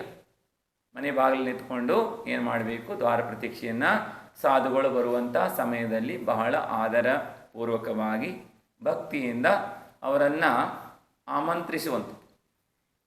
ಮೊದಲೇ ಆಮಂತ್ರಣವನ್ನು ಕೊಡಬಾರದು. ಆಮಂತ್ರಣವನ್ನು ಮೊದಲೇ ಕೊಟ್ಟರೆ ಸಾಧುಗಳು ಅವ್ರ ಮನೆಗೆ ಆಹಾರಕ್ಕೆ ಬರೆಯಂಗಿಲ್ಲ. ಯಾವಾಗ ನಿಮ್ಮ ದ್ವಾರದ ಮುಂದೆ ಬರ್ತಾರೆ, ಆಗ ಜೋರಾಗಿ ಏನು ಮಾಡಬೇಕು, ಆದರಪೂರ್ವಕವಾಗಿ ಅವರಿಗೆ ಆದರ ಶಬ್ದದೊಂದಿಗೆ ನಮಸ್ತುವೊಂದಿಗೆ ಅವರನ್ನು ಹಾಗೆ ಮಹಾರಾಜರೇ ಬರ್ರಿ ಬರ್ರಿ ಅಂತ ಕರೆಯುವಂಥ. ಮತ್ತು ನೀವೇನು ಹೇಳ್ತೀರಿ ನಿಮ್ಮ ಭಾಷೆಯಲ್ಲಿ? ಪ್ರದಾನ ಮಾಡಲಿಕ್ಕೆ ಏನು ಹೇಳ್ತೀರಿ ಮಹಾರಾಜರಿಗೆ? ಹತ್ರ ಹತ್ರ ಅಂತ ಅಂದರೆ ಬನ್ನಿ ಬಾ, ಹತ್ರ ಬನ್ನಿ ಅಂತ ಅರ್ಥ. ಇದರ ಸಂಸ್ಕೃತದಲ್ಲಿ ಹೇಳ್ತೀರಿ ನೀವು, ಆದರೆ ಇದರ ಅರ್ಥ ಏನು ಹೇಳ್ರಿ? ಮಹಾರಾಜರೇ ಬನ್ನಿ ಮಹಾರಾಜರೇ ಅನ್ನುವಂಥ ಅರ್ಥ. ಹಾಗೆ ಶಾಸ್ತ್ರದಲ್ಲೂ ಸಹ ಬರ್ತದೆ. ಕೆಲವೊಂದು ಕಡೆಯಲ್ಲಿ ನೋಡಿ ಬನ್ನಿ ಮಹಾರಾಜರೇ ಅನ್ನುವಂಥದ್ದನ್ನು ಅವರು ಆಧಾರಪೂರ್ವಕವಾಗಿ ಹೇಳ್ತಾರೆ. ನಿಮ್ಮ ಭಾಷೆಯಲ್ಲಿ, ನಿಮಗೆ ತಿಳಿಯುವಂಥ ಭಾಷೆಯಲ್ಲಿ ಹೇಳಬೇಕು. ನೀವು ಹೇಳುವಂಥ ಶಬ್ದ ನಿಮ್ಗೆ ಪೂರ್ಣ ಅರ್ಥ ಗೊತ್ತಿರಬೇಕು. ಹತ್ರ ಬಂದ ಮೇಲೆ ಅಂದರೆ ನಿಂತ್ಕೊಳ್ರಿ ಮಹಾರಾಜರೇ ಅಂತ ಅರ್ಥ. ಅಂದರೆ ನಿಂತ್ಕೊಂಡ ತಕ್ಷಣ ಅವರ ಪರಿಕ್ರಮಣವನ್ನು ಹಾಕ್ತೀರಿ, ಅಂದರೆ 3 ಪರಿಕ್ರಮಣವನ್ನು ಹಾಕ್ತೀರಿ. ಪ್ರಕಾರ ವಿಧಿಯಲ್ಲಿ ಬಹು ಭಾಗ್ಯ ಇದೆ. ಇವತ್ತು ನಮ್ಮ ಮನೆಯ ಭಾಗದಲ್ಲಿ ಸಾಧುಗಳು ಬಂದರು ಅಂತೇಳಿ ಅವು ಭಾಗ್ಯ ಇದೆ ಅಂತ ಹೇಳೋದು. ಶ್ರಾವಕರಾದವರು ತಮ್ಮಲ್ಲಿ ಏನಿರ್ತದೆ ಅದೇ ದ್ರವ್ಯವನ್ನು ಭಕ್ತಿಯಿಂದ ದಾನವನ್ನು ಮಾಡ್ತಿದ್ರು ಪೂರ್ವದಲ್ಲಿ. ಚತುರ್ಥ ಕಾಲದಲ್ಲಿ ಯಾರೂ ಸಹ ಸಾಧುಗಳಿಗಾಗಿ ಆಹಾರ ಮಾಡ್ತಾ ಇರಲಿಲ್ಲ, ತಮಗಾಗಿ ಮಾಡ್ಕೊತಿದ್ರು. ಮತ್ತು ಅವರ ಯೋಗಕ್ಷೇಮವನ್ನು, ವೃದ್ಧರಿದ್ದಾರೋ, ಜವಾನರಿದ್ದಾರೋ, ರೋಗಿ ಇದ್ದಾರೋ, ಅಥವಾ ಯಾವ ಬಾಧೆ ಇದೆ ಅವರಿಗೆ, ಇದನ್ನು ತಿಳ್ಕೊಂಡು ಅದಕ್ಕೆ ಅನುಗುಣವಾದಂಥ ಆಹಾರವನ್ನು ಕೊಡ್ತಿದ್ರು. ಮತ್ತು ಇದರಿಂದ ಬಹಳ ವಿಶುದ್ಧಿ ಆಗ್ತಿತ್ತು. ಮುನಿ ಮಹಾರಾಜರು ಯಾವಾಗ ಊರಾಗ ಬರ್ತಾರ ಅನ್ನೋದೇ ಗೊತ್ತಿರಂಗಿಲ್ಲ. ಯಾವಾಗ ಮುನಿಗಳು ಆಹಾರಕ್ಕೆ ಬರ್ತಿದ್ರು ಅನ್ನೋದು ಶ್ರಾವಕರಿಗೆ ನಿಶ್ಚಿತವಾಗಿರಲಿಲ್ಲ. ವನದಲ್ಲಿ ಇರ್ತಿದ್ರು. ಎಷ್ಟೋ ದಿನಗಳ ಉಪವಾಸ ನಂತರ ಪ್ರತಿದಿನ ಆಹಾರಕ್ಕೆ ಬರ್ತಾ ಇರಲಿಲ್ಲ. ಕೆಲವರು ಪ್ರತಿದಿನವೂ ಆಹಾರಕ್ಕೆ ಬರುವವರು ಇರ್ತಿದ್ರು. ಆದರೆ ಯಾವಾಗ ಬರ್ತಿರಲಿಲ್ಲ ಶ್ರಾವಕರಿಗೆ. ಆದರೆ ಪ್ರತಿದಿನವೂ ಶ್ರಾವಕರು ಏನು ಮಾಡ್ತಿದ್ರು? ಆಹಾರಗಳನ್ನು, ದಾನವನ್ನು ಮಾಡ್ತಿದ್ರು. ಯಾರು ತಿಳಿದು ಬಹಳ ವಿವೇಕಪೂರ್ವಕವಾಗಿ ದಾನವನ್ನು ಮಾಡ್ತಾರೆ ಅವರ ದಾನ ಬಹಳ ಶ್ರೇಷ್ಠವಾದಂಥದ್ದಿದೆ. ವಸ್ತು ಮುಖ್ಯವಾದಂಥದ್ದಲ್ಲ. ಇದು ಅವರ ಭಕ್ತಿ ವಿವೇಕ ಪೂರ್ವಕವಾಗಿ ಮಾಡುವಂಥದ್ದು. ಒಂದು ಶಾಸ್ತ್ರದಲ್ಲಿ ಒಂದು ಚಿಕ್ಕದಾದಂಥ ಕತೆ ಬರ್ತದೆ. ಒಬ್ಬರು ಶ್ರಾವಕಿ ಧರ್ಮಾತ್ಮರಾದಂಥವರು, ಅವರು ಒಂದು ದಿವಸ ಏನು ಮಾಡ್ತಾ ಇರ್ತಾರೆ? ಉಪ್ಪಿನಕಾಯಿ ಮಾಡ್ತಾ ಇರ್ತಾರೆ. ನೀವು ಕೇಳ್ಬೋದು, ಸಾಧುಗಳಿಗೆ ಉಪ್ಪಿನಕಾಯಿ ಕೊಡ್ಬೋದಾ ಅಂತ. ಉಪ್ಪಿನಕಾಯಿ ತೆಗೆದುಕೊಳ್ಳೋರಿದ್ರೆ ಕೊಡ್ಬೋದು, ನಿರ್ದೋಷ ಇರಬೇಕು. ಉಪ್ಪಿನಕಾಯ ಮರ್ಯಾದ 1 ದಿನ ಮಾತ್ರ. ಎಷ್ಟು ದಿವಸ ಮರ್ಯಾದ? 1 ದಿನ ಮಾತ್ರ ಉಪ್ಪಿನಕಾಯಿಯ ಮರ್ಯಾದ ಇರ್ತದೆ. ಮಾರನೇ ದಿವಸ ಅದು ಬರೋಲ್ಲ. ಹಾಗೆ ಅವರು ತಮಗಾಗಿ ಉಪ್ಪಿನಕಾಯಿಯನ್ನು ಮಾಡ್ಕೊತಾ ಇದ್ರು. ಶ್ರಾವಿಕ ಉಪ್ಪಿನಕಾಯಿ ತಯಾರು ಮಾಡ್ತಾಯಿದ್ರು. ಅದೇ ಸಮಯದಲ್ಲಿ ಒಬ್ಬರು ಮಹಾ ತಪಸ್ವಿಗಳು, ಅಂದರೆ ಮಾಸೋಪವಾಸವನ್ನು ಮಾಡಿ ಪಾರಣೆಗಾಗಿ ಊರಿನೊಳಗೆ ಬರ್ತಾರೆ. ಆದರೆ ಊರಲ್ಲೆಲ್ಲ ಎಲ್ಲರ ಮನೆಯ ದ್ವಾರ ಪ್ರತೀಕ್ಷೆಯನ್ನು ಮಾಡ್ತಾ ಮಾಡ್ತಾ ಬರ್ತಾ ಇರ್ತಾರೆ. ಸಾಧುಗಳಂದರೆ ಹೇಗೆ ಅಂದರೆ ಮಿಂಚು ಹೊಡೆದಂಗೆ ಬಂದು ಹೋಗ್ತಾರೆ. ಮಿಂಚು ಹೇಗೆ ಇನ್ನೊಮ್ಮೆ ನೋಡಲು ಸಿಗೋಲ್ಲ. ಇನ್ನೊಮ್ಮೆ ನೋಡಬೇಕಂದ್ರೆ ಇನ್ನೊಮ್ಮೆ ಗುಡುಗಿ ಮಿಂಚಿದಾಗಲೇ ನೋಡಬೇಕು. ಯಾವಾಗ ನೋಡಬೇಕು? ಗುಡುಗು ಮುಂಚೆ ಇನ್ನೊಂದ್ಸಲ ಬಂದಾಗಲೇ ನೋಡ್ಲಿಕ್ಕೆ ಸಾಧ್ಯ. ಅವ್ರು ಬರ್ತಾ ಇರ್ತಾರೇನೋ, ಒಳಗಿದಾರೇನೋ, ಹೊರಗಿದಾರೇನೋ, ಬಾಗಿಲಲ್ಲಿ ಎಣಿಕೆ ಎಲ್ಲ ನೋಡೋಲ್ಲ. ಅವ್ರ ಮನೆ ಬಾಗಿಲಲ್ಲಿ ಹಾದು ಹೋಗ್ತಾರೆ. ಅಂದರೆ ಸಾಧುಗಳು ಬರುವ ಪೂರ್ವದಲ್ಲೇ ಹೋದಾಗ ಗೊತ್ತಾಗ್ತದೆ. ಈ ಗಲ್ಲಿಯಲ್ಲಿ ಓ ಸ್ವಾಮಿ ನಮೋಸ್ತು ನಮೋಸ್ತು ನಮೋಸ್ತು ಅತ್ರೋ ಅನ್ನೋದನ್ನು ಆವಾಜ್ ಕೇಳಿ ಬರ್ತಾ ಇರ್ತದೆ, ಜೋರಾಗಿ. ಆಗ ಗೊತ್ತಾಗ್ತದೆ, ಓ ಇಲ್ಲಿ ಶ್ರಾವಕರು ದ್ವಾರ ಪ್ರತೀಕ್ಷಾ ಮಾಡ್ತಾ ಇದ್ದಾರೆ, ಅತಿಥಿಗಳ ಪ್ರತೀಕ್ಷೆಯನ್ನು ಮಾಡ್ತಾ ಇದ್ದಾರೆ ಅನ್ನೋದನ್ನು ಸಾಧುಗಳಿಗೆ ಕೇಳಿ ಬರ್ತದೆ. ಜೋರಾಗಿ ಹೇಳಬೇಕು. ಹೆಂಗೆ ಹೇಳಬೇಕು? ಗಲ್ಲಿಗೆ ಕೇಳಬೇಕು. ಜಗಳ ಮಾಡಿದಾಗ ಎಷ್ಟು ದೂರೆಲ್ಲ ಕೇಳಿ ಬರ್ತದೆ ನೋಡ್ರಿ. ಪಕ್ಕದ ಮನೆಯವರು ಹೊರಗೆ ಬಂದು ಆ ಗಲ್ಲಿಯವರು ಈ ಗಲ್ಲಿಗೆ ಹೊರಗೆ ಬಂದು ಕೇಳ್ತಾರೆ, ಯಾವ ಗಲ್ಲಿಲಿ ಜಗಳ ಆಗ್ತಿದೆ ಅಂತ. ಅಂದರೆ ಜಗಳ ಮಾಡ್ಕೊಳ್ಬಾರ್ದು. ಜಗಳವನ್ನು ಮಾಡೋದ್ರಿಂದ ಕಷಾಯ ಏನಾಗ್ತದೆ? ತೀವ್ರವಾಗ್ತದೆ. ಪಾಪ ಕರ್ಮದ ಬಂಧವಾಗ್ತದೆ. ಬಂಧುಗಳೇ, ಜಗಳ ಮಾಡುವಂಥ ನಿಮಿತ್ತಿಗಳು ಪ್ರಾಪ್ತವಾದರೂ ಸಹ ಸಜ್ಜನರಾದವರು ಅದರಿಂದ ಬಹಳ ದೂರ ಉಳ್ಕೊತಾರೆ. ನಿಮಿತ್ತ ಪ್ರಾಪ್ತವಾದರೂ ಆ ನಿಮಿತ್ತಗಳಲ್ಲಿ ಅವರು ಏನಾಗೋಲ್ಲ, ಅವರು ಪಾತ್ರ ಅದರಲ್ಲಿ ಭಾಗಿಯಾಗೋಲ್ಲ. ಯಾವಾಗ ಜೋರಾಗಿ ಸಾಧುಗಳು ಬರ್ತಾ ಇದ್ದಾರೆ ಅಂದರೆ ಅವಾಗ ಜೋರಾಗಿ ತಮ್ಮ ಕಂಠದಿಂದ ಎಷ್ಟು ಉಚ್ಚಾರಣೆ ಅಷ್ಟು ಜೋರಾಗಿ ಉಚ್ಚಾರಣೆ ಮಾಡ್ತಾರೆ. ಹೇಗೆ ಉಚ್ಚಾರಣೆ ಮಾಡ್ತಾರೆ? ಪಕ್ಕದ ಮನೆಗೂ ಕೇಳಬಾರ್ದು, ಸಾಧುಗಳು ಹತ್ರ ಬಂದರೂ ಕೇಳಬಾರ್ದು, ಅಷ್ಟು ಜೋರಾಗಿ ಅಲ್ಲ, ಜೋರಾಗಿ ಉಚ್ಚಾರಣೆ. ಓ ಸ್ವಾಮಿ ನಮೋಸ್ತು ನಮೋಸ್ತು ನಮೋಸ್ತು, ಬನ್ನಿ ಮಹಾರಾಜ್ರೆ ಬನ್ನಿ, ನಿಮಗೇನು ಅಂತ ಹೇಳಿಯಲ್ಲ, ನಿಮ್ಮದೇ ಭಾಷೆಯಲ್ಲಿ ಹೇಳ್ರಿ, ಅವಾಗ ಹೇಳ್ರಿ ಬನ್ನಿ ಅಂತೇಳಿ ಮಹಾರಾಜರು ಸಾಧು ಆಹಾರಕ್ಕಾಗಿ ಅತಿಥಿಗಳು ಬರ್ತಾ ಇದ್ದಾಗ ಕರೀರಿ ಜೋರಾಗಿ, ಎಲ್ಲರೂ ಸಹ ಒಂದೇ ಸ್ವರದಲ್ಲಿ ಜೋರಾಗಿ ಕರಿಬೇಕು. ಮತ್ತು ಮುನಿ ಮಹಾರಾಜ ಎಲ್ಲರ ಮನೆಯನ್ನು ದ್ವಾರ ಪ್ರತೀಕ್ಷಾ ಮಾಡ್ತಾ ಹೋಗ್ತಾರೆ. ಮಿಂಚು ಹೊಡೆದಾಗೆ ಹಿಂದೆ ಮುಂದೆ ಸುತ್ತ ಹಾಕಲ್ಲ, ಮತ್ತೆ ಹೋಗೋದು ಬರೋದು ಹೀಗೆಲ್ಲ ಮಾಡಂಗಿಲ್ಲ ಮುನಿಗಳು. ಒಂದು ಹಾದಿಯಲ್ಲಿ ಹೋಗಿ ಮತ್ತು ವಾಪಸ್ ಅದೇ ಹಾದಿಯಲ್ಲಿ ಬರಬೇಕು, ಬಂದ್ರೆ ಬರ್ಬೋದು ಮತ್ತು ಅದೇ ಹಾದಿಯಲ್ಲಿ, ಅಥವಾ ಸುತ್ತಾಕ ಹಾಗೆ ವಾಪಸ್ ಉಲ್ಟಾ ತಿರುಗಿ ಬರುವಾಗ ಬಂದರೆ ಬರ್ಬೋದು. ಆದರೆ ಅವ್ರಿಗೆ ಮನೆ ಬಾಗಿಲಲ್ಲಿ ಹೋಗೋದು ಬರೋದು ಮಾಡಲ್ಲ. ಒಂದ್ಸಲ ಹೋದ್ಮೇಲೆ ಅಲ್ಲಿ ಅವ್ರಿಗೇನಾದರೂ ವಿಧಿ ಹಿಡ್ಕೊಂಡು ಹೋದರೆ ಒಂದ್ಸಲ ಸಿಕ್ಕಿದ್ರೆ ಸಿಕ್ತು, ಅದು ವಾಪಸ್ ಬರುವಾಗ ಮತ್ತೆ ಯಾರು ವಿಧಿಗಳು ಹಿಡ್ಕೊಂಡಿದ್ರು ವಿಧಿ ಹಿಡ್ಕೊಂಡು ಹೋಗ್ಬೋದು ಮುನಿ ಮಹಾರಾಜರು.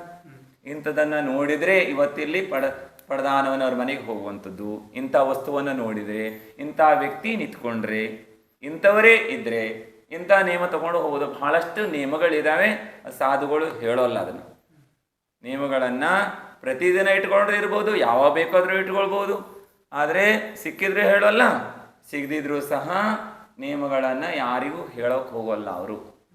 ಇದು ತಮ್ಮ ಪರೀಕ್ಷೆಯನ್ನು ಮಾಡ್ತಾರೆ. ತಮ್ಮದ ಪುಣ್ಯ ಇದ್ದರೆ ಸಿಗ್ತದೆ, ಪುಣ್ಯ ಇಲ್ಲದೆ ಇದ್ದರೆ ಇಲ್ಲ, ಇವತ್ತು ನಮ್ಮ ಪುಣ್ಯ ಕ್ಷೀಣಿದೆ ಇವತ್ತು ಅನ್ನೋದನ್ನು ತಿಳ್ಕೊಂಡು ಅವರು ಬರ್ತಾರೆ. ಹಾಗೆ ಎಲ್ಲರ ಮನೆಯನ್ನು ದ್ವಾರ ಪ್ರತೀಕ್ಷಾ ಮಾಡ್ತಾ ಹೋಗ್ತಾರೆ ಸಾಧುಗಳು. ಅಂದೂ ಸಹ ಆ ಊರಿನಲ್ಲಿ ಮಹಾ ತಪಸ್ಸಿಗಳಾದಂಥವರು ಎಲ್ಲರ ಮನೆಯ ಮುಂಭಾಗದಲ್ಲಿ ಹಾದು ಹೋಗ್ತಾ ಇರ್ತಾರೆ. ಕರವನ್ನು ಹಿಡ್ಕೊಂಡು ಹೋಗ್ತಾ, ಮುದ್ರೆ ಹಾಕ್ಕೊಂಡು, ಆಹಾರ ಮುದ್ರೆಯನ್ನು ಹಾಕ್ಕೊಂಡು ಹೋಗ್ತಾ ಇರ್ತಾರೆ. ಬರ್ತಾ ಇದ್ದಾಗ ಒಬ್ಬ ಶ್ರಾವಿಕ ಮನೆ ಮುಂಭಾಗಲಿಗೆ ಬರ್ತಾರೆ. ಬಂದಾಗ ಆಕಿ ಉಪ್ಪಿನಕಾಯಿ ಮಾಡ್ತಾ ಇರ್ತಾಳೆ. ಮುನಿಗಳ ಬಂಧುದನ್ನು ನೋಡಿದ ತಕ್ಷಣ ಅಹೋ ಭಾಗ್ಯ ಅಂಥೇಳಿ ಹೋಗಿ ಏನು ಮಾಡ್ತಾಳೆ, ಪಡದಾನವನ್ನು ಮಾಡ್ತಾರೆ. ಪಡದಾನವನ್ನು ಮಾಡಿ ಮನೆಯೊಳಗೆ ಕರೆದುಕೊಂಡು ಬರ್ತಾರೆ. ಕರ್ಕೊಂಡು ಬಂದು ನವದಾ ಭಕ್ತಿ ಪೂರ್ವಕವಾಗಿ ನವದಾ ಭಕ್ತಿಯನ್ನು ಮಾಡ್ತಾರೆ. ಏನು ಮಾಡ್ತಾರೆ ಹೇಳ್ರಿ? ನವದಾ ಭಕ್ತಿ, ಪಾದ ಪ್ರಕ್ಷಾಲನ, ಉಚ್ಚಾಸನ, ಹಾಗೆ ಪೂಜೆ, ಅಷ್ಟದ್ರವಿಂದ ಪೂಜೆಯನ್ನು ಮಾಡಿ ಮನಶುದ್ಧವಿದೆ, ವಚನ ಶುದ್ಧವಿದೆ, ಕಾಯ ಶುದ್ಧವಿದೆ, ಆಹಾರ ಜಲ ಶುದ್ಧವಿದೆ. ಮಹಾರಾಜರೇ, ನವದಾ ಭಕ್ತಿ ಪೂರ್ವಕವಾಗಿ ಆಹಾರವನ್ನು ಕೊಡುತ್ತೇವೆ, ನಮ್ಮ ಕೈಯಿಂದ ಆಹಾರವನ್ನು ಸ್ವೀಕಾರ ಮಾಡಿರಿ. ಇದು ಎಲ್ಲೂ ಮಿಥ್ಯಾತ್ವ ಬಿಟ್ಟಿದ್ದೇವೆ, ಸಮ್ಯಕ್ತ ಹಿಡಿದು ಏನು ಅವಶ್ಯಕತೆ ಏನಿಲ್ಲ. ಏನು ಹೇಳ್ರಿ?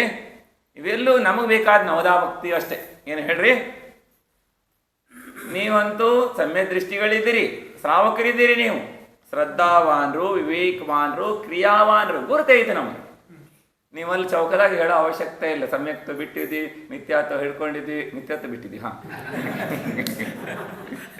ಹಂಗೂ ಹೇಳ್ತಾರೊಬ್ರ. ಒಂದು ಊರಾಗ ಹೋಗಿದ್ವಿ, ಊರ ಅಧ್ಯಕ್ಷರಿ, ಊರ ಹೆಸರೇ ಹೇಳಂಗಿಲ್ಲ. ಹೋದಾಗ ಸುದ್ದಿ ಹೇಳಕ್ ಬಂದಾರ. ಸುದ್ದಿ ಹೇಳ್ತಾ ಮನಶುದ್ಧಿ, ವಚನ ಶುದ್ಧಿ, ಕಾಯ ಶುದ್ಧಿ, ಆಹಾರ ಜಲ ಶುದ್ಧವಿದೆ ಮಹಾರಾಜರೇ, ಸಮ್ಯಕ್ತ ಬಿಟ್ಟಿದ್ದೇವೆ, ಮಿಥ್ಯಾತ್ವ ಹಿಡಿದಿದ್ದೇವೆ ಮಹಾರಾಜರೇ ಅಂತ.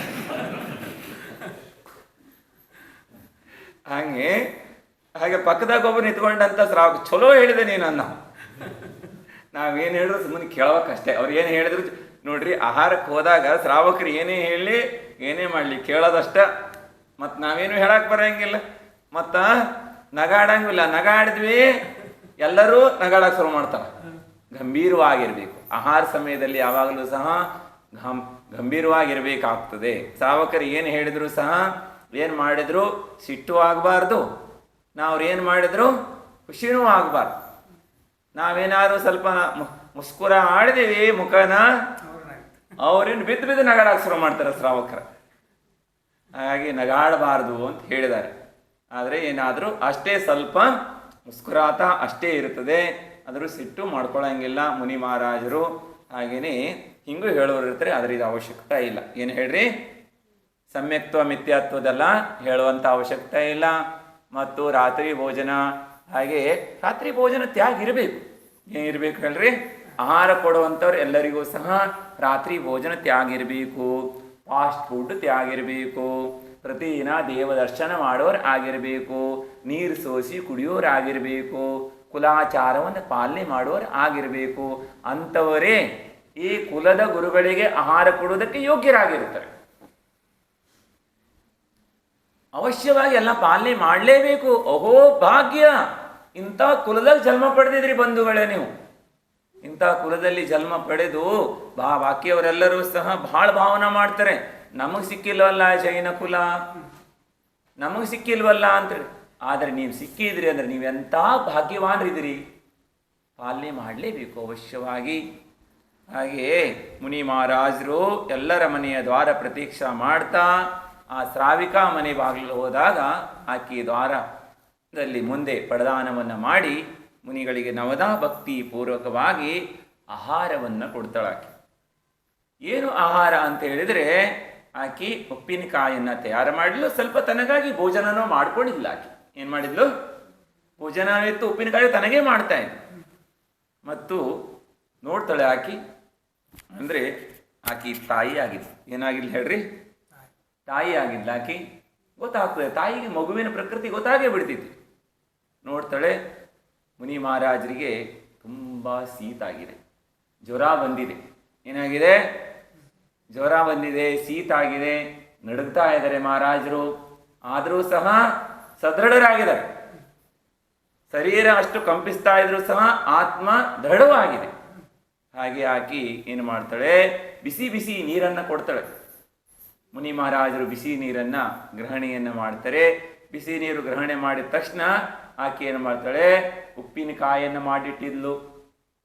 ಉಪ್ಪಿನಕಾಯಿ ಅಂದ್ರೆ ಬಾಯಾಗೆಲ್ಲ ನೀರು ಬರ್ಬೋದು ನಿಮಗೆ, ಹೌದಲ್ಲ? ಉಪ್ಪಿನಕಾಯಿ ಅಂದ್ರೆ ಹೆಂಗೆ ಉಪ್ಪಿನಕಾಯಿ ಮಾಡ್ತಿದ್ರು ಅಂದ್ರೆ ಘಮ ಘಮ ಅನ್ಬೇಕ. ಅದ್ರಾಗೆಲ್ಲ ಏನು ಹಾಕ್ತಾರ, ಎಲ್ಲ ಮಸಾಲೆಗಳನ್ನು ಹಾಕ್ತಾರೆ. ಬೇರೆ ಬೇರೆ ಮಸಾಲೆಗಳನ್ನು ಹಾಕಿ ಉಪ್ಪಿನಕಾಯಿಯನ್ನು ತಯಾರು ಮಾಡ್ತಾರೆ. ಆ ಉಪ್ಪಿನಕಾಯಿ ಅಷ್ಟು ಸ್ವಾದಿಷ್ಟವಾಗಿ ಎಲ್ಲ ವಸ್ತುಗಳನ್ನು ಹಾಕಿ ಬಹಳ ಶುದ್ಧವಾಗಿ ಮಾಡಿದ್ಲಾಕಿ ಉಪ್ಪಿನಕಾಯಿ ಉಂಡೆಯನ್ನು ಒಂದು ಕೈ ಮೇಲೆ ಇಡ್ತಾಳೆ ಮಹಾರಾಜರಿಗೆ. ಮುನಿ ಮಹಾರಾಜರು ತಗೊಂತಾರೆ ಅದನ್ನು, ಮತ್ತು ಬಿಸಿ ನೀರನ್ನು ಕುಡಿತಾರೆ. ಅವರಿಗೆ ಗಂಟಲೆಲ್ಲ ಏನಾಗಿತ್ತು, ಕಟ್ಟು ಹೋಗಿತ್ತಲ್ಲ ಶೀತದಿಂದ, ಮತ್ತು ಅದೆಲ್ಲ ಓಪನ್ ಆಗ್ತದ. ಮತ್ತು ಬಿಸಿ ನೀರು ಕೊಡ್ತಾಳೆ, ಮತ್ತು ಸ್ವಲ್ಪ ಆಹಾರ ಪದಾರ್ಥಗಳು ಕೊಡ್ತಾಳೆ. ಹಾಕಿ ಆಹಾರ ಮಾಡ್ತಾರೆ ಮುನಿ ಮಹಾರಾಜರು. ಮತ್ತು ಪುನಃ ಉಪ್ಪಿನಕಾಯಿಯನ್ನು ಇಡ್ತಾಳೆ, ಮತ್ತು ಬಿಸಿ ನೀರು ಕುಡಿತಾಳ, ಮತ್ತು ಸ್ವಲ್ಪ ಆಹಾರ ಮಾಡ್ತಾರೆ, ಮತ್ತೆ ಉಪ್ಪಿನಕಾಯಿ ಕೊಡ್ತಾಳೆ. ಈ ರೀತಿಯಾಗಿ ಮುನಿ ಮಹಾರಾಜರು ಆಹಾರ ಏನಾಗ್ತದೆ, ನಿರಂತರ ಆಹಾರ ಆಗ್ತದೆ. ಆಹಾರ ಆಗ್ತಾ ಇದ್ದಾಗ ಮುನಿ ಮಹಾರಾಜರ ಆಹಾರ ಆಗ್ತಾ ಇರ್ತದೆ. ಆಹಾರ ಆಗಿ ಮುನಿ ಮಹಾರಾಜರು ಕೈ ತೊಳಿತಾ ಇರ್ತಾರೆ. ಪಂಚಾಶ್ಚರ್ಯಗಳಾಗ್ತದೆ.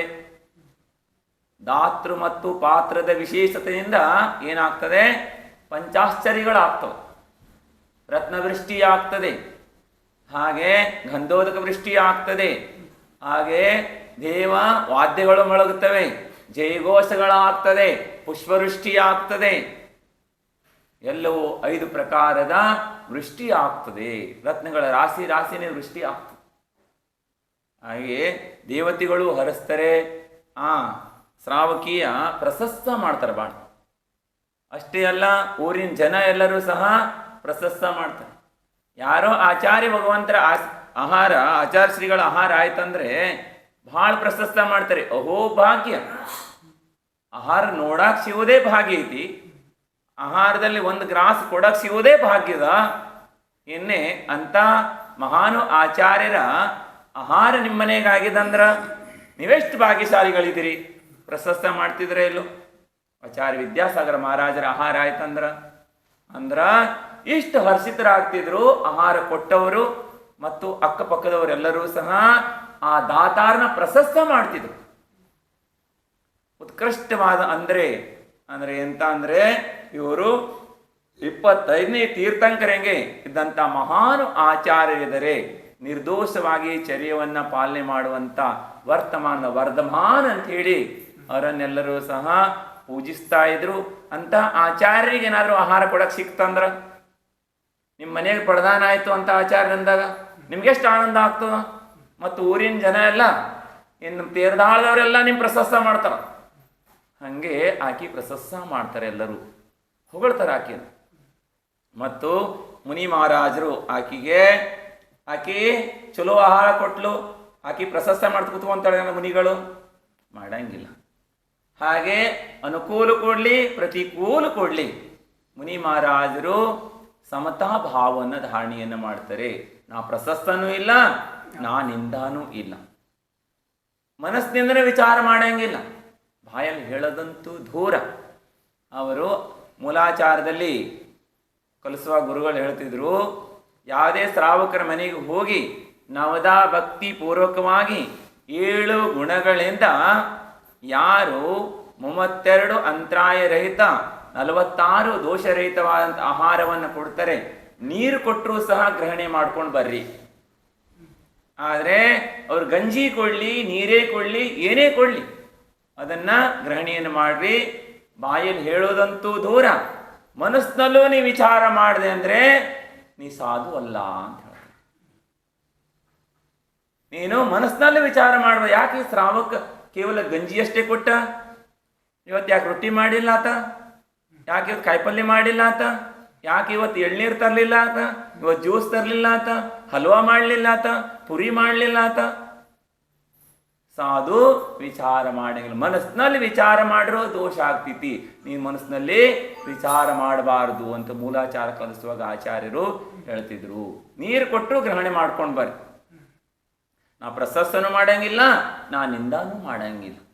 ಮುನಿ ಮಹಾರಾಜರಿಗೆ ಅನುಕೂಲವಾದಂಥ ಆಹಾರವನ್ನು ಕೊಟ್ಲು ಆಕಿ. ಆದ್ರೆ ಆಕಿ ಪ್ರಶಸ್ತ ದಾನ ಮಾಡಿದಂಥ ದಾತಾರನ ಪ್ರಶಸ್ತ ಮಾಡಿ ಕೂತ್ಕೊಳ್ಳಂಗಿಲ್ಲ. ಧರ್ಮ ವೃದ್ಧಿ ಆಗಲಿ ಎನ್ನುವಂಥ ಆಶೀರ್ವಾದವನ್ನು ಮಾಡಿ ಮುನಿ ಮಹಾರಾಜರು ಅವರು ವನಕ್ಕೆ ಹೋಗ್ತಾರೆ ತಪಸ್ಸೆ ಮಾಡಲಿಕ್ಕೆ. ರತ್ನವೃಷ್ಟಿ ಆಗ್ತದೆ, ರಾಸಿನೇ ರತ್ನಗಳ ವೃಷ್ಟಿ ಸುರಿತದೆ. ಪಕ್ಕದಲ್ಲೇ ಅವರಿಗೆ ಒಬ್ಬರು ತಂಗಿ ಇರ್ತಾಳೆ. ಹಾಗೆ ಆ ತಂಗಿ ಭಾವನಾ ಮಾಡ್ತಾಳೆ, ನಾನು ಈಗ ಪ್ರಶಸ್ತ ಮಾಡಿಸ್ಕೊಳ್ಬೇಕಲ್ಲ, ಊರಿನ ಜನ ಎಲ್ಲ ನನ್ನ ಅಕ್ಕನ ಪ್ರಶಸ್ತ ಮಾಡ್ತಾರ. ಎಷ್ಟು ಧರ್ಮಾತ್ಮಳ ಆಕಿ ಎಷ್ಟು ಶುದ್ಧವಾದಂಥ ಧಾತಳಿದಾರೆ ಅಂತೇಳಿ ಎಲ್ಲರೂ ಏನು ಮಾಡ್ತಾಳೆ, ಪ್ರಶಸ್ತ ಮಾಡ್ತಾ ಇದ್ದಾರೆ. ನಾನು ಒಂದಿನ ಜನರ ಹತ್ರ ಪ್ರಶಸ್ತ ಮಾಡ್ಕೋಬೇಕು, ನಾನು ರತ್ನವೃಷ್ಟಿ ಮಾಡಿಸ್ಕೋಬೇಕು ಅಂತೇಳಿ ಆಕೆನೂ ಭಾವ ಮಾಡ್ತಾಳೆ. ಹಾಗೇನೆ ಅಕ್ಕನ ಹತ್ರ ಹೋಗಿ ಕೇಳ್ತಾಳಲ್ಲ, ಅಕ್ಕ ನೀ ಹೆಂಗೆ ಪ್ರಶಸ್ತ ಮಾಡಿಸ್ಕೊಂಡೆ, ಹೆಂಗೆ ನಿನ್ನೆಲ್ಲ ಜನ ಹೊಗಳ್ತಾ ಇದ್ದಾರೆ, ರತ್ನವೃಷ್ಟಿ ಹೇಗಾಯ್ತು ಅಕ್ಕ ಅಂತ ಕೇಳ್ತಾಳೆ. ಆಗ ಅಕ್ಕ ಹೇಳ್ತಾಳೆ, ನಾ ಏನೂ ಮಾಡಿಲ್ಲ, ಸಹಜ ಆಗೈತಿದ, ನಾ ಮಾಡ್ಬೇಕಂತ ಮಾಡಿಲ್ಲ, ನಿರಾಪೇಕ್ಷ ಭಾವದಿಂದ ಮಾಡ್ತಾ ಇದ್ದೀನಿ. ನಾನೇನು ರತ್ನವೃಷ್ಟಿಗಾಗಿ ಮಾಡಿರಲಿಲ್ಲ, ಸಹಜ ನನ್ನ ಕ್ರಿಯಾ ಮಾಡ್ತಾ ಇದ್ದೆ. ನಾನು ದಾನ ಮಾಡೋದು ಪೂಜಾ ಮಾಡೋದು ನನ್ನ ಧರ್ಮ ಐತಿದ. ಪ್ರತಿದಿನ ಸತ್ಪಾತ್ರಕ್ಕೆ ದಾನ ಕೊಡ್ತಿದ್ದೆ, ನನಗಾಗ ಆಹಾರ ಮಾಡ್ಕೊಂತಿದ್ದೆ. ಪ್ರತಿಮಾದಾರಿ ಇದ್ಲಾಕಿ, ಸ್ವತಃ ತನಗ ಮಾಡ್ಕೊಂತಿದ್ಲು. ಪ್ರತಿದಿನ ದ್ವಾರ ಪ್ರತೀಕ್ಷೆ ಮಾಡ್ತಿದ್ಲಾಕಿ, ಅತಿಥಿಗಳ ಪ್ರತೀಕ್ಷೆ ಮಾಡ್ತಿದ್ಲು. ಹಾಗೆ ನಾ ಮಾಡ್ತಾ ಇದ್ದೆ. ಉಪ್ಪಿನಕಾಯಿ ಮಾಡ್ತಾ ಇದ್ದೆ. ನಾನು ಏನು ಮಾಡ್ತಾ ಇದ್ದೆ? ಉಪ್ಪಿನಕಾಯಿ ಮಾಡ್ತಾ ಇದ್ದೆ. ಮುನಿ ಮಹಾರಾಜರಿಗೆ ಉಪ್ಪಿನಕಾಯಿ ಕೊಟ್ಟೆ, ಬಿಸಿ ಬಿಸಿ ನೀರು ಕೊಟ್ಟೆ. ಮುನಿ ಮಹಾರಾಜರು ಬಹಳ ಚಲೋ ತಗೊಂಡ ಮತ್ತು ಮುನಿ ಮಹಾರಾಜರು ಚಲೋ ಆಹಾರ ಮಾಡ್ಕೊಂಡು ಹೋದರು. ಮತ್ತು ಇದರಿಂದ ರತ್ನವೃಷ್ಟಿ ಆಯ್ತು ಇದಲ್ಲ ಅಂತ ಹೇಳಿ. ಹಾಗೆ ನಾನು ಮಾಡಾಕಬೇಕ ಅಂತ ತಿಳ್ಕೊಂಡು ಆಕಿ ಏನು ಮಾಡ್ತಾಳ, ಪ್ರತಿದಿನ ಉಪ್ಪಿನಕಾಯಿ ಮಾಡೋದಾಕಿ. ಏನು ಮಾಡೋದ್ರಿ? ಉಪ್ಪಿನಕಾಯಿ ಮಾಡೋ ದಿವಸ ಚಲೋನೇ ಆಕಿ. ದಿವಸ ಉಪ್ಪಿನಕಾಯಿ ಮಾಡ್ತಾ ಇರ್ತಾಳ.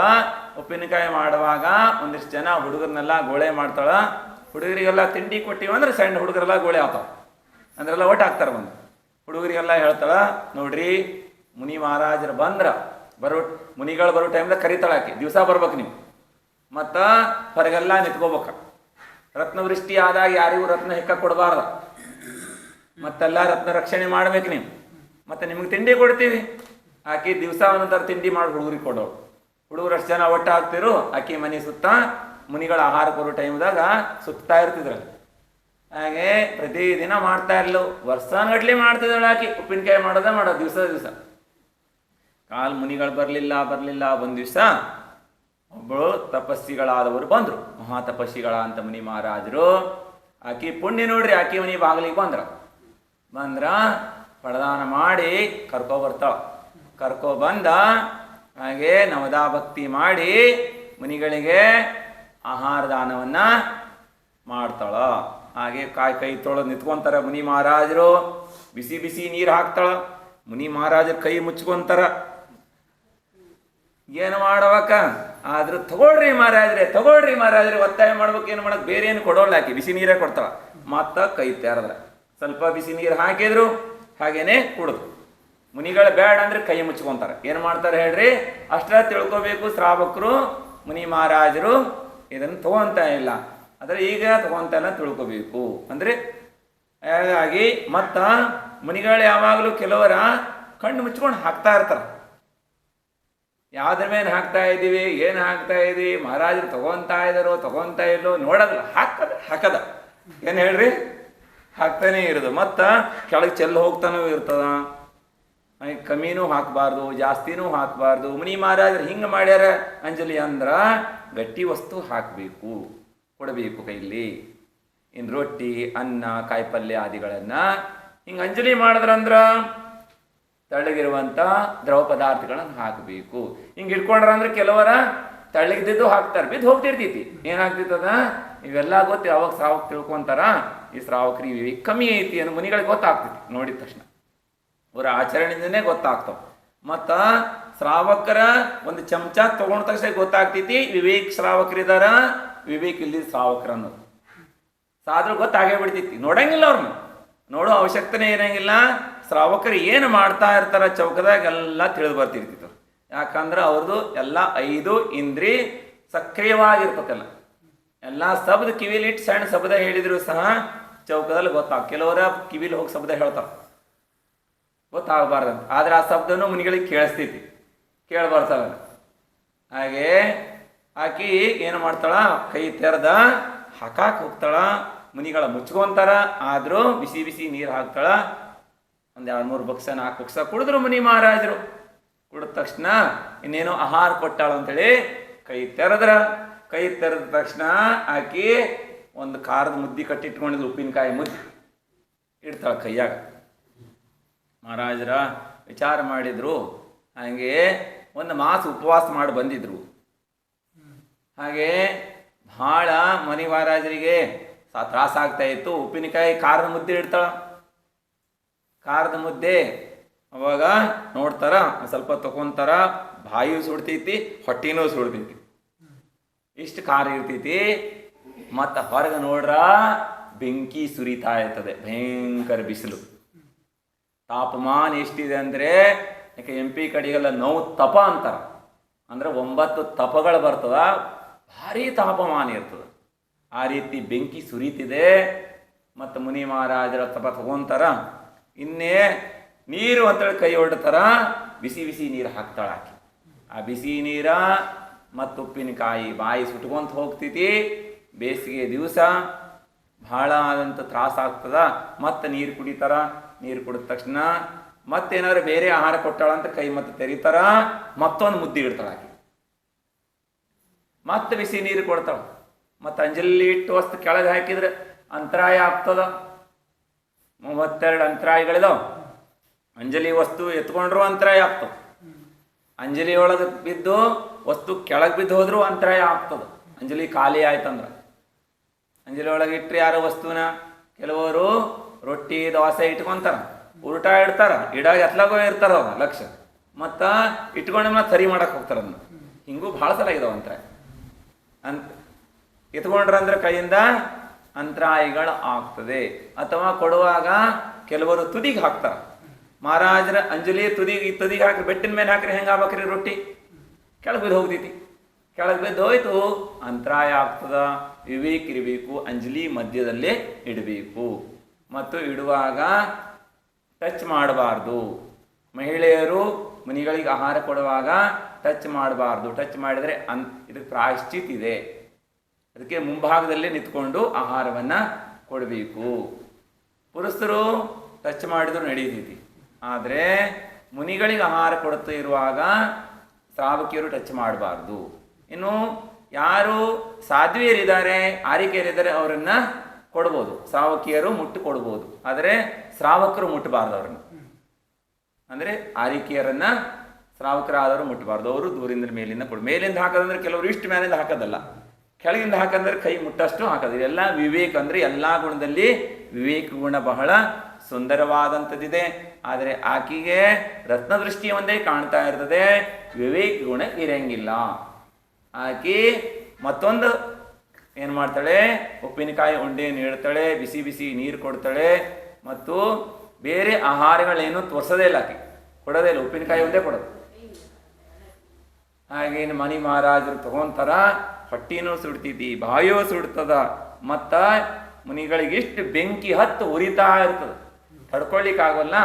ಮನಿ ಮಹಾರಾಜರ ಕೈ ತೊಳ್ಕೊಂತಾರ, ಹೊರಗೆ ಹೋಗ್ತಾರ. ತಡ್ಕೊಳ್ಳಿಕ್ಕಾಗೋಲ್ದ, ಇದೇನಪ್ಪ ಈಕಿದ್ ನನ್ನ ಹೊಟ್ಟೆ ಬೆಂಕಿ ಹತ್ತು ಉರಿಯಂಗಾಗೈತಿದ ಅಂಥೇಳಿ ಮುನಿಗಳ ಉಪವಾಸ ಬೇರೆ. ಹೋಗ್ತಾ ಇರ್ತಾರ, ಮುನಿಗಳು ಹೋಗಿ ಧ್ಯಾನ ಕೂತ್ಕೊಂತಾರ. ಅತ್ತ ಮುನಿಗಳ ಧ್ಯಾನ ಕೂತದ್ದೇ ತಡ, ಧ್ಯಾನದಲ್ಲಿ ಇಷ್ಟು ತ್ರಾಸ ಆಗ್ತದ, ಬೆಂಕಿ ಹತ್ತು ಉರಿದಂಗೆ ಆಗ್ತದ. ಈ ಕಡೆಗೆ ಈಕಿ ಮನೆಗೆ ಬೆಂಕಿ ಹತ್ತೇ ಬಿಡ್ತೈತಿ, ಬೆಂಕಿ ಹತ್ಕೊಂಡು ಬಿಡ್ತದ ಅಂತ ಹೇಳಿದ್ರೆ ಆಕೆ ರತ್ನವೃಷ್ಟಿ ಸಿಗ್ತದೆ, ಯಾರೋ ಪ್ರಶಸ್ತ ಮಾಡ್ತಾರ ಅಂದ್ಕೊಂಡು ಆಕೆ ಏನು ಮಾಡಿದ್ಲು, ವಿವೇಕ ಶೂನ್ಯವಾಗಿ ದಾನವನ್ನು ಕೊಡ್ಲಿಕ್ಕೆ ಹೋದ್ಲು. ಆದರೆ ವಿವೇಕಪೂರ್ವಕವಾಗಿ ದಾನ ಮಾಡ್ಬೇಕು. ಅದಕ್ಕೆ 7 ಗುಣದಲ್ಲಿ ವಿವೇಕ ಗುಣ ಬಹಳ ಸುಂದರವಾದಂಥ ಗುಣ ಅಂತೇಳಿ ಆಚಾರ್ಯರು ಹೇಳಿದ್ದಾರೆ. ಶ್ರಾವಕರು ದಾನವನ್ನು ಮಾಡುವಾಗ ವಿವೇಕಪೂರ್ವಕವಾಗಿ ದಾನವನ್ನು ಮಾಡಬೇಕು. ದಾನ ಮಾಡುವಂಥ ದ್ರವ್ಯ ಅದು ಹೇಗೇ ಇರಲಿ, ಅದು ಎಷ್ಟೇ ಇರಲಿ, ಸ್ವಲ್ಪನೇ ಇರಲಿ, ಗಂಜಿನೇ ಕೊಡಲಿ ಅವರು ಶುದ್ಧವಾದಂಥದ್ದು. ಆದರೆ ಅವರು ವಿವೇಕಪೂರ್ವಕವಾಗಿ ಬಹಳ ಭಕ್ತಿಯಿಂದ ಕೊಡುವುದರಿಂದ ಏನಾಗ್ತದೆ, ಮುನಿಗಳಿಗೆ ರತ್ನತ್ರಯ ಪಾಲನೆ ಮಾಡುವಂಥ ಶಕ್ತಿ ಪ್ರಾಪ್ತವಾಗ್ತದೆ. ಈಗ ಡ್ರೈ ಫ್ರೂಟ್ಸು ಮತ್ತು ನಾನಾ ಪ್ರಕಾರದ ಫುಡ್ ಕೊಟ್ಟ ತಕ್ಷಣವೇ ಶಕ್ತಿ ಬರಂಗಿಲ್ಲ. ಭಕ್ತಿಯಿಂದ ಕೊಟ್ಟಾಗ ಗಂಜಿ ಕೊಟ್ಟರೂ ಸಹ ಅವ್ರಿಗೆ ಏನಾಗ್ತದೆ, ಅದರಲ್ಲಿ ಶಕ್ತಿ ಬರ್ತದೆ. ಭಕ್ತಿ ಇಲ್ಲದೆ ಯಾವುದೇ ಪಕ್ವಾನ ಕೊಟ್ಟರೂ ಸಹ ಅದೇನಾಗೋಲ್ಲ, ಫಲಕಾರಿ ಆಗೋಲ್ಲ. ಎಲ್ಲ ದಾನಗಳಲ್ಲೂ ಸಹ ಶ್ರೇಷ್ಠವಾದಂಥ ಆಹಾರ ದಾನವಿದೆ. ಆಹಾರ ದಾನವನ್ನು ಮಾಡೋದರಿಂದ ಔಷಧಿ ದಾನ ಮಾಡಿದಷ್ಟೇ ಪುಣ್ಯ ಆಗ್ತದೆ. ಅವ್ರ ಪ್ರಕೃತಿಗೆ ಅನುಗುಣವಾಗಿ ತಿಳ್ಕೊಂಡು ಆಹಾರ ಔಷಧಿ ಏನು ಹೇಳ್ರಿ, ಔಷಧಿ ಆಹಾರ ಅನ್ನೋದನ್ನು ಆಚಾರ್ಯ ಭಗವಂತರು ಹೇಳ್ತಿದ್ರು. ಅಂದರೆ ಆಹಾರವೇ ಔಷಧಿ ಇದೆ. ಏನು ಹೇಳ್ರಿ, ನಾವು ಸೇವನೆ ಮಾಡುವಂಥ ಆಹಾರವೇ ಔಷಧಿನೂ ಆಗ್ತದೆ, ವಿಷನೂ ಆಗ್ತದೆ. ಯಾವ ವಸ್ತು ಮೇಲೆ ಏನು ತಗೊಳ್ಬೇಕು, ಎಷ್ಟು ತಗೋಬೇಕು, ಹೇಗೆ ತಗೋಬೇಕು, ಯಾವ ಋತುವಲ್ಲಿ ತಗೋಬೇಕು, ಯಾವ ಕಾಲದಲ್ಲಿ ತಗೋಬೇಕು ಅನ್ನುವಂಥ ವಿವೇಕ ಎಲ್ಲ ಇರಬೇಕು. ಪ್ರತಿಯೊಂದು ವಸ್ತು ಎಲ್ಲ ಟೈಮ್ ತಗೊಳ್ಳೋ ಬರೋಂಗಿಲ್ಲ. ಆ ಋತುಗಳಲ್ಲಿ ಮಾತ್ರ ಅದು ಯೋಗ್ಯವಾಗಿರ್ತದೆ, ಅಮೃತ ಕೆಲಸವನ್ನು ಮಾಡ್ತದೆ. ಆದರೆ ಇನ್ನು ಬೇರೆ ಋತುಗಳು ತಗೊಂಡ್ರೆ ಆ ವಸ್ತು ವಿರುದ್ಧವಾದಂಥ ಕೆಲಸವನ್ನು ಮಾಡ್ತದೆ. ಇವೆಲ್ಲವೂ ಸಹ ತಿಳಿದು ಏನು ಮಾಡಬೇಕು, ದಾನವನ್ನು ಮಾಡಬೇಕು. ಆಹಾರ ದಾನ, ಔಷಧಿ ದಾನ ಮತ್ತು ಸ್ವಾಧ್ಯಾಯನ ಮಾಡುವುದರಿಂದ ಅವರಿಗೆ ಏನಾಗ್ತದೆ, ಶಾಸ್ತ್ರದಾನವೂ ಆಗ್ತದೆ. ಮತ್ತು 10 ಪ್ರಾಣಿಗಳ ರಕ್ಷಣೆ ಮಾಡುವುದರಿಂದ ಅಭಯದಾನವೂ ಆಗ್ತದೆ. ಅದಕ್ಕಾಗಿ ಎಲ್ಲ ದಾನಗಳಲ್ಲೂ ಆಹಾರ ದಾನ ಶ್ರೇಷ್ಠವಾದಂಥದ್ದಿದೆ. ಮತ್ತು ಆಹಾರ ದಾನ ಪ್ರತಿದಿನ ಮಾಡಲಿಕ್ಕೆ ಸಾಧ್ಯ ಇದೆ. ಶಾಸ್ತ್ರದಾನ ಪ್ರತಿದಿನ ಮಾಡಲಿಕ್ಕೆ ಆಗ್ತದೆ ಆಗೋಲ್ಲ. ಔಷಧಿ ದಾನ ಪ್ರತಿದಿನ ಮಾಡಲಿಕ್ಕೆ ಆಗ್ತದೆ, ಆಗಂಗಿಲ್ಲ. ಆದರೆ ಮತ್ತು ಆವಾಸದಾನ ಅಂದರೆ ಮುನಿಗಳು ಇರಲಿಕ್ಕೆ ಮಾಡಲಿಕ್ಕೆ ವಸ್ತಿಯನ್ನು, ಈಗ ನೀವು ಮುನಿ ಅತಿಥಿ ನಿವಾಸ ಅಂತ ಕಟ್ಟಿದ್ರಲ್ಲ, ಅತಿಥಿ ಅಂತ ಯಾರೇ ಹೇಳ್ತಾರೆ, ಹೋಗಿ ಬರಲಿಕ್ಕೆ ತಿಥಿ ಇಲ್ಲ, ಬರೋಲ್ಲ, ಹೇಳಿ ಹೋಗೋಲ್ಲ ಅಂಥವರಿಗೆ ಅತಿಥಿ ಅಂತ ಹೇಳ್ತಾರೆ. ಅತಿಥಿ ನಿವಾಸ ಅಂತ ಹಾಕಿದ್ರಲ್ಲ, ನಿಮ್ಮ ಹೆಸರು ಬೋರ್ಡ್ ಚಲೋ ಐತಿ.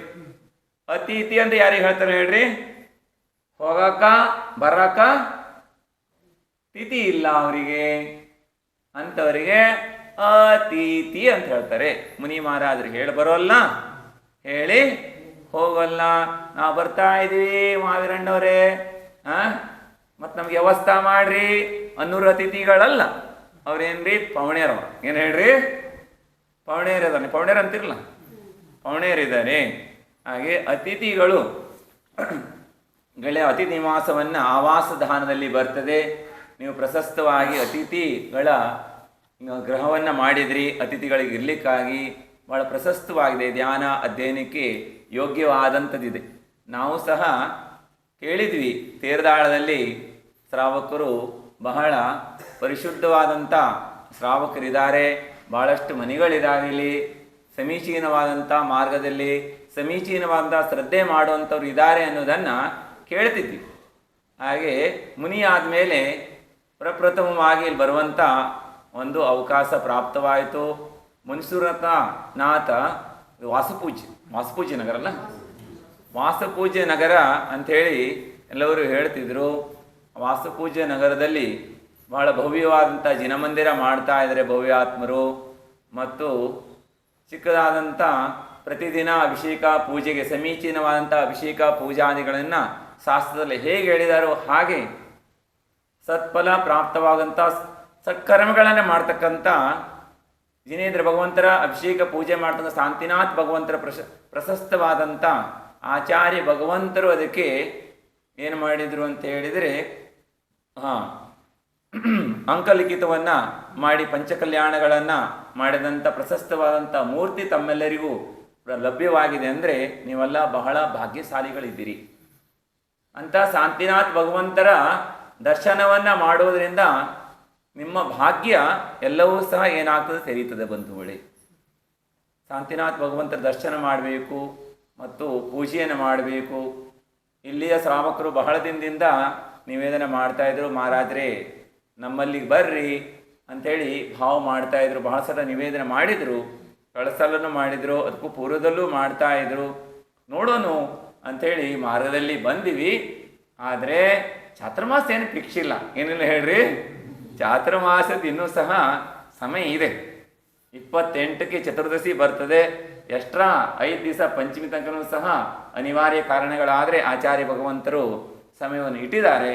ಅದರ ಒಳಗಾಗಿ 5 ದಿವಸದಲ್ಲಿ 106 ಕಿಲೋಮೀಟ್ರ್ ಹೋಗ್ಬೋದು, 100-200 ಕಿಲೋಮೀಟ್ರ್ ಸಹ ಹೋಗಲಿಕ್ಕೆ ಸಾಧ್ಯ ಇದೆ. ಈಗಂತೂ ಎಷ್ಟು ದಿವಸ ಇದೆ ಅಂತ ಹೇಳಿದ್ರೆ ಚತುರ್ದಶಿಗೂ 15 ದಿನಗಳಿದಾವೇನು, 15 ದಿವಸ ಇದೆ ಚತುರ್ದಶಿಗೆ. ಮತ್ತು ಅದಕ್ಕಿಂತ ಎಕ್ಸ್ಟ್ರಾ 5 ದಿವಸ ಇನ್ನೂ ಇರ್ತದೆ. ತಾವೆಲ್ಲ ಭಾವನೆಯನ್ನು ಮಾಡಿದ್ರಿ, ಪ್ರಶಸ್ತವಾದಂಥ ಭಾವನೆ ಇದೆ, ಅವಶ್ಯವಾಗಿ ತಮ್ಮಲ್ಲಿ ಇರಬೇಕಾದಂಥದ್ದಿದೆ, ಇರಲೇಬೇಕು ಪ್ರತಿಯೊಬ್ಬ ಶ್ರಾವಕರಿಗೂ ಸಹ.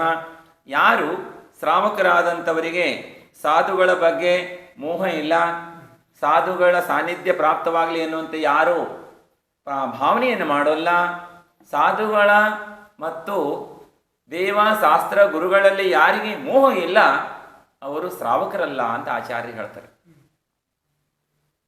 ಶ್ರಾವಕರಾದಂಥವರಿಗೆ ಸಾಧುಗಳ ಬಗ್ಗೆ ದೇವಶಾಸ್ತ್ರ ಗುರುದ ಬಗ್ಗೆ ಮೋಹ ಇಲ್ಲದೇ ಇದ್ದವರು ಏನಲ್ಲ, ಅವರು ಶ್ರಾವಕರಲ್ಲ. ಆದರೆ ಸಾಧುವಾಗಿ ಯಾವುದೇ ಕ್ಷೇತ್ರ ಅಥವಾ ದೇಶ, ಯಾವುದೇ ಕ್ಷೇತ್ರದ ಶ್ರಾವಕರು ಅಥವಾ ಯಾರೇ ಒಬ್ಬರ ವೈಯಕ್ತಿಕ ಶ್ರಾವಕರ ಬಗ್ಗೆ ಏನೋ ಮೋಹಿ ಇದೆ ಅಂದರೆ ಅವರು ಸಾಧುಗಳಲ್ಲ. ಏನಲ್ಲ, ಅವರು ಸಾಧುಗಳಲ್ಲ. ಆದರೆ ಸಾಧುಗಳಿಗೆ ಶ್ರಾವಕರ ಬಗ್ಗೆ ಮೋಹ ಇರಬಾರ್ದು, ಕ್ಷೇತ್ರದ ಬಗ್ಗೆ ಎಲ್ಲ ಮೋಹ ಇರಬಾರ್ದು. ಅವರಿಗೆ ರತ್ನತ್ರಯದ ಬಗ್ಗೆ ಮೋಹ ಇರಬೇಕು. ಯಾವುದರ ಮೋಹ ಇರಬೇಕು? ರತ್ನತ್ರಯದ ಬಗ್ಗೆ ಬಹಳ ಆದರ ಭಾವ ಇರಬೇಕು, ಮೋಹ ಇರಬೇಕು, ಮತ್ತು ಗೌರವ ಇರಬೇಕು, ಶ್ರದ್ಧಾ ಇರಬೇಕು, ಸಮ್ಯಕ್ ದರ್ಶನ, ಸಮ್ಯಕ್ ಜ್ಞಾನ, ಸಮ್ಯಕ್ ಚಾರಿತ್ರ. ಅಂದರೆ ತ್ರಿಲೋಕ್ಯದಲ್ಲಿ ಪೂಜ್ಯವಾದಂಥದ್ದು, 3 ಲೋಕದಲ್ಲಿ ಬೆಲೆ ಕಟ್ಟಲು ಆಗದಿರುವಂಥ ವಸ್ತು ಅಂದರೆ ಯಾವುದು? ಅದು ರತ್ನತ್ರಯ. ಈ ರತ್ನತ್ರಯದ ಬಗ್ಗೆ ಬಹಳವಾದಂಥ ಮೋಹ ಇರಬೇಕು. ಆದರೆ ಶ್ರಾವಕರ ಬಗ್ಗೆ, ಕ್ಷೇತ್ರದ ಬಗ್ಗೆ ಮೋಹ ಇರಬಾರ್ದು. ಆ ರತ್ನತ್ರಯ ಪಾಲನೆ ಮಾಡ್ತಾ ಇರುವಾಗ ಒಂದು ವೇಳೆ ಮುನಿ ಮಹಾರಾಜರು ನದಿಗಳ ಹಾಗೆ ವಿಹಾರ ಮಾಡ್ತಾ ಇರ್ತಾರೆ. ನದಿ ಒಂದೇ ಕಡೆಯಲ್ಲಿ ಇರೋಲ್ಲ, ಒಂದೇ ಕಡೆಗಿದ್ರೆ ಆ ನೀರು ಕೊಳಚಿಯಾಗಿ ಹೋಗ್ತದೆ. ಸಾಧುಗಳು ಒಂದು ಜಾಗದಲ್ಲಿ ಬಹಳ ಕಾಲ ಇರೋಲ್ಲ, ನದಿ ಹರಿತಾ ಇರ್ತದೆ, ಸಾಧುಗಳು ವಿಹಾರ ಮಾಡ್ತಾ ಇರ್ತಾರೆ. ಹಾಗೆ ಸಾಧುಗಳು ವಿಹಾರ ಮಾಡ್ತಾ ಇದ್ದಾಗಲೇ ಅವರು ಸಹ ಪರಿಶುದ್ಧರಾಗಿರ್ತಾರೆ. ನೀರು ಹರಿತಾ ಇದ್ದಾಗಲೇ ಪರಿಶುದ್ಧವಾಗಿರ್ತದೆ ಬಂಧುಗಳೇ. ಇನ್ನು ಅನಿವಾರ್ಯ ಕಾರಣದಿಂದ ಇನ್ನು ಆರೋಗ್ಯ ಸ್ಥಿತಿ ಚೆನ್ನಾಗಿಲ್ಲ ಅಥವಾ ಏನಾದರೂ ಅನಿವಾರ್ಯಗಳಾದರೆ ಒಂದು ಜಾಗದಲ್ಲಿ ಕೆಲವು ಸಮಯ ತನಕ ಇರಬಹುದು ಮುನಿಗಳು. ಆದರೆ ಚಾತುರ್ಮಾಸದ ಅವಧಿಯಲ್ಲಿ 4 ತಿಂಗಳ ವರ್ಷಾಯೋಗದಲ್ಲಿ ಮಾತ್ರ 3.5-4 ತಿಂಗಳ, ಒಮ್ಮೊಮ್ಮೆ 3.5 ತಿಂಗಳ ಬರ್ತದೆ, ಒಮ್ಮೊಮ್ಮೆ 4 ತಿಂಗಳ ಬರ್ತದೆ. ಹೀಗೆ ಈ ಅವಧಿಯಲ್ಲಿ ಮಾತ್ರ ಸಾಧುಗಳು ಆಚಾರ್ಯರ ಆದೇಶ ಇದೆ ಒಂದು ಜಾಗದಲ್ಲಿ ಇರಬೇಕು, ಸಂಯಮ ಪಾಲನೆ, ರತ್ನತ್ರಯವನ್ನ ಪಾಲನೆ ಮಾಡಲಿಕ್ಕಾಗಿ. ಯಾಕೆಂದ್ರೆ ಜೀವ ಜಂತುಗಳ ಉತ್ಪತ್ತಿ ಜಾಸ್ತಿ ಆಗ್ತದೆ, ರತ್ನತ್ರಯಗಳನ್ನು ಪಾಲನೆ ಮಾಡೋದು ಕಠಿಣವಾಗ್ತದೆ. ಮತ್ತು ಆ ಸಮಯದಲ್ಲಿ ಒಂದು ಜಾಗದಲ್ಲಿ ಇರ್ತಾರೆ.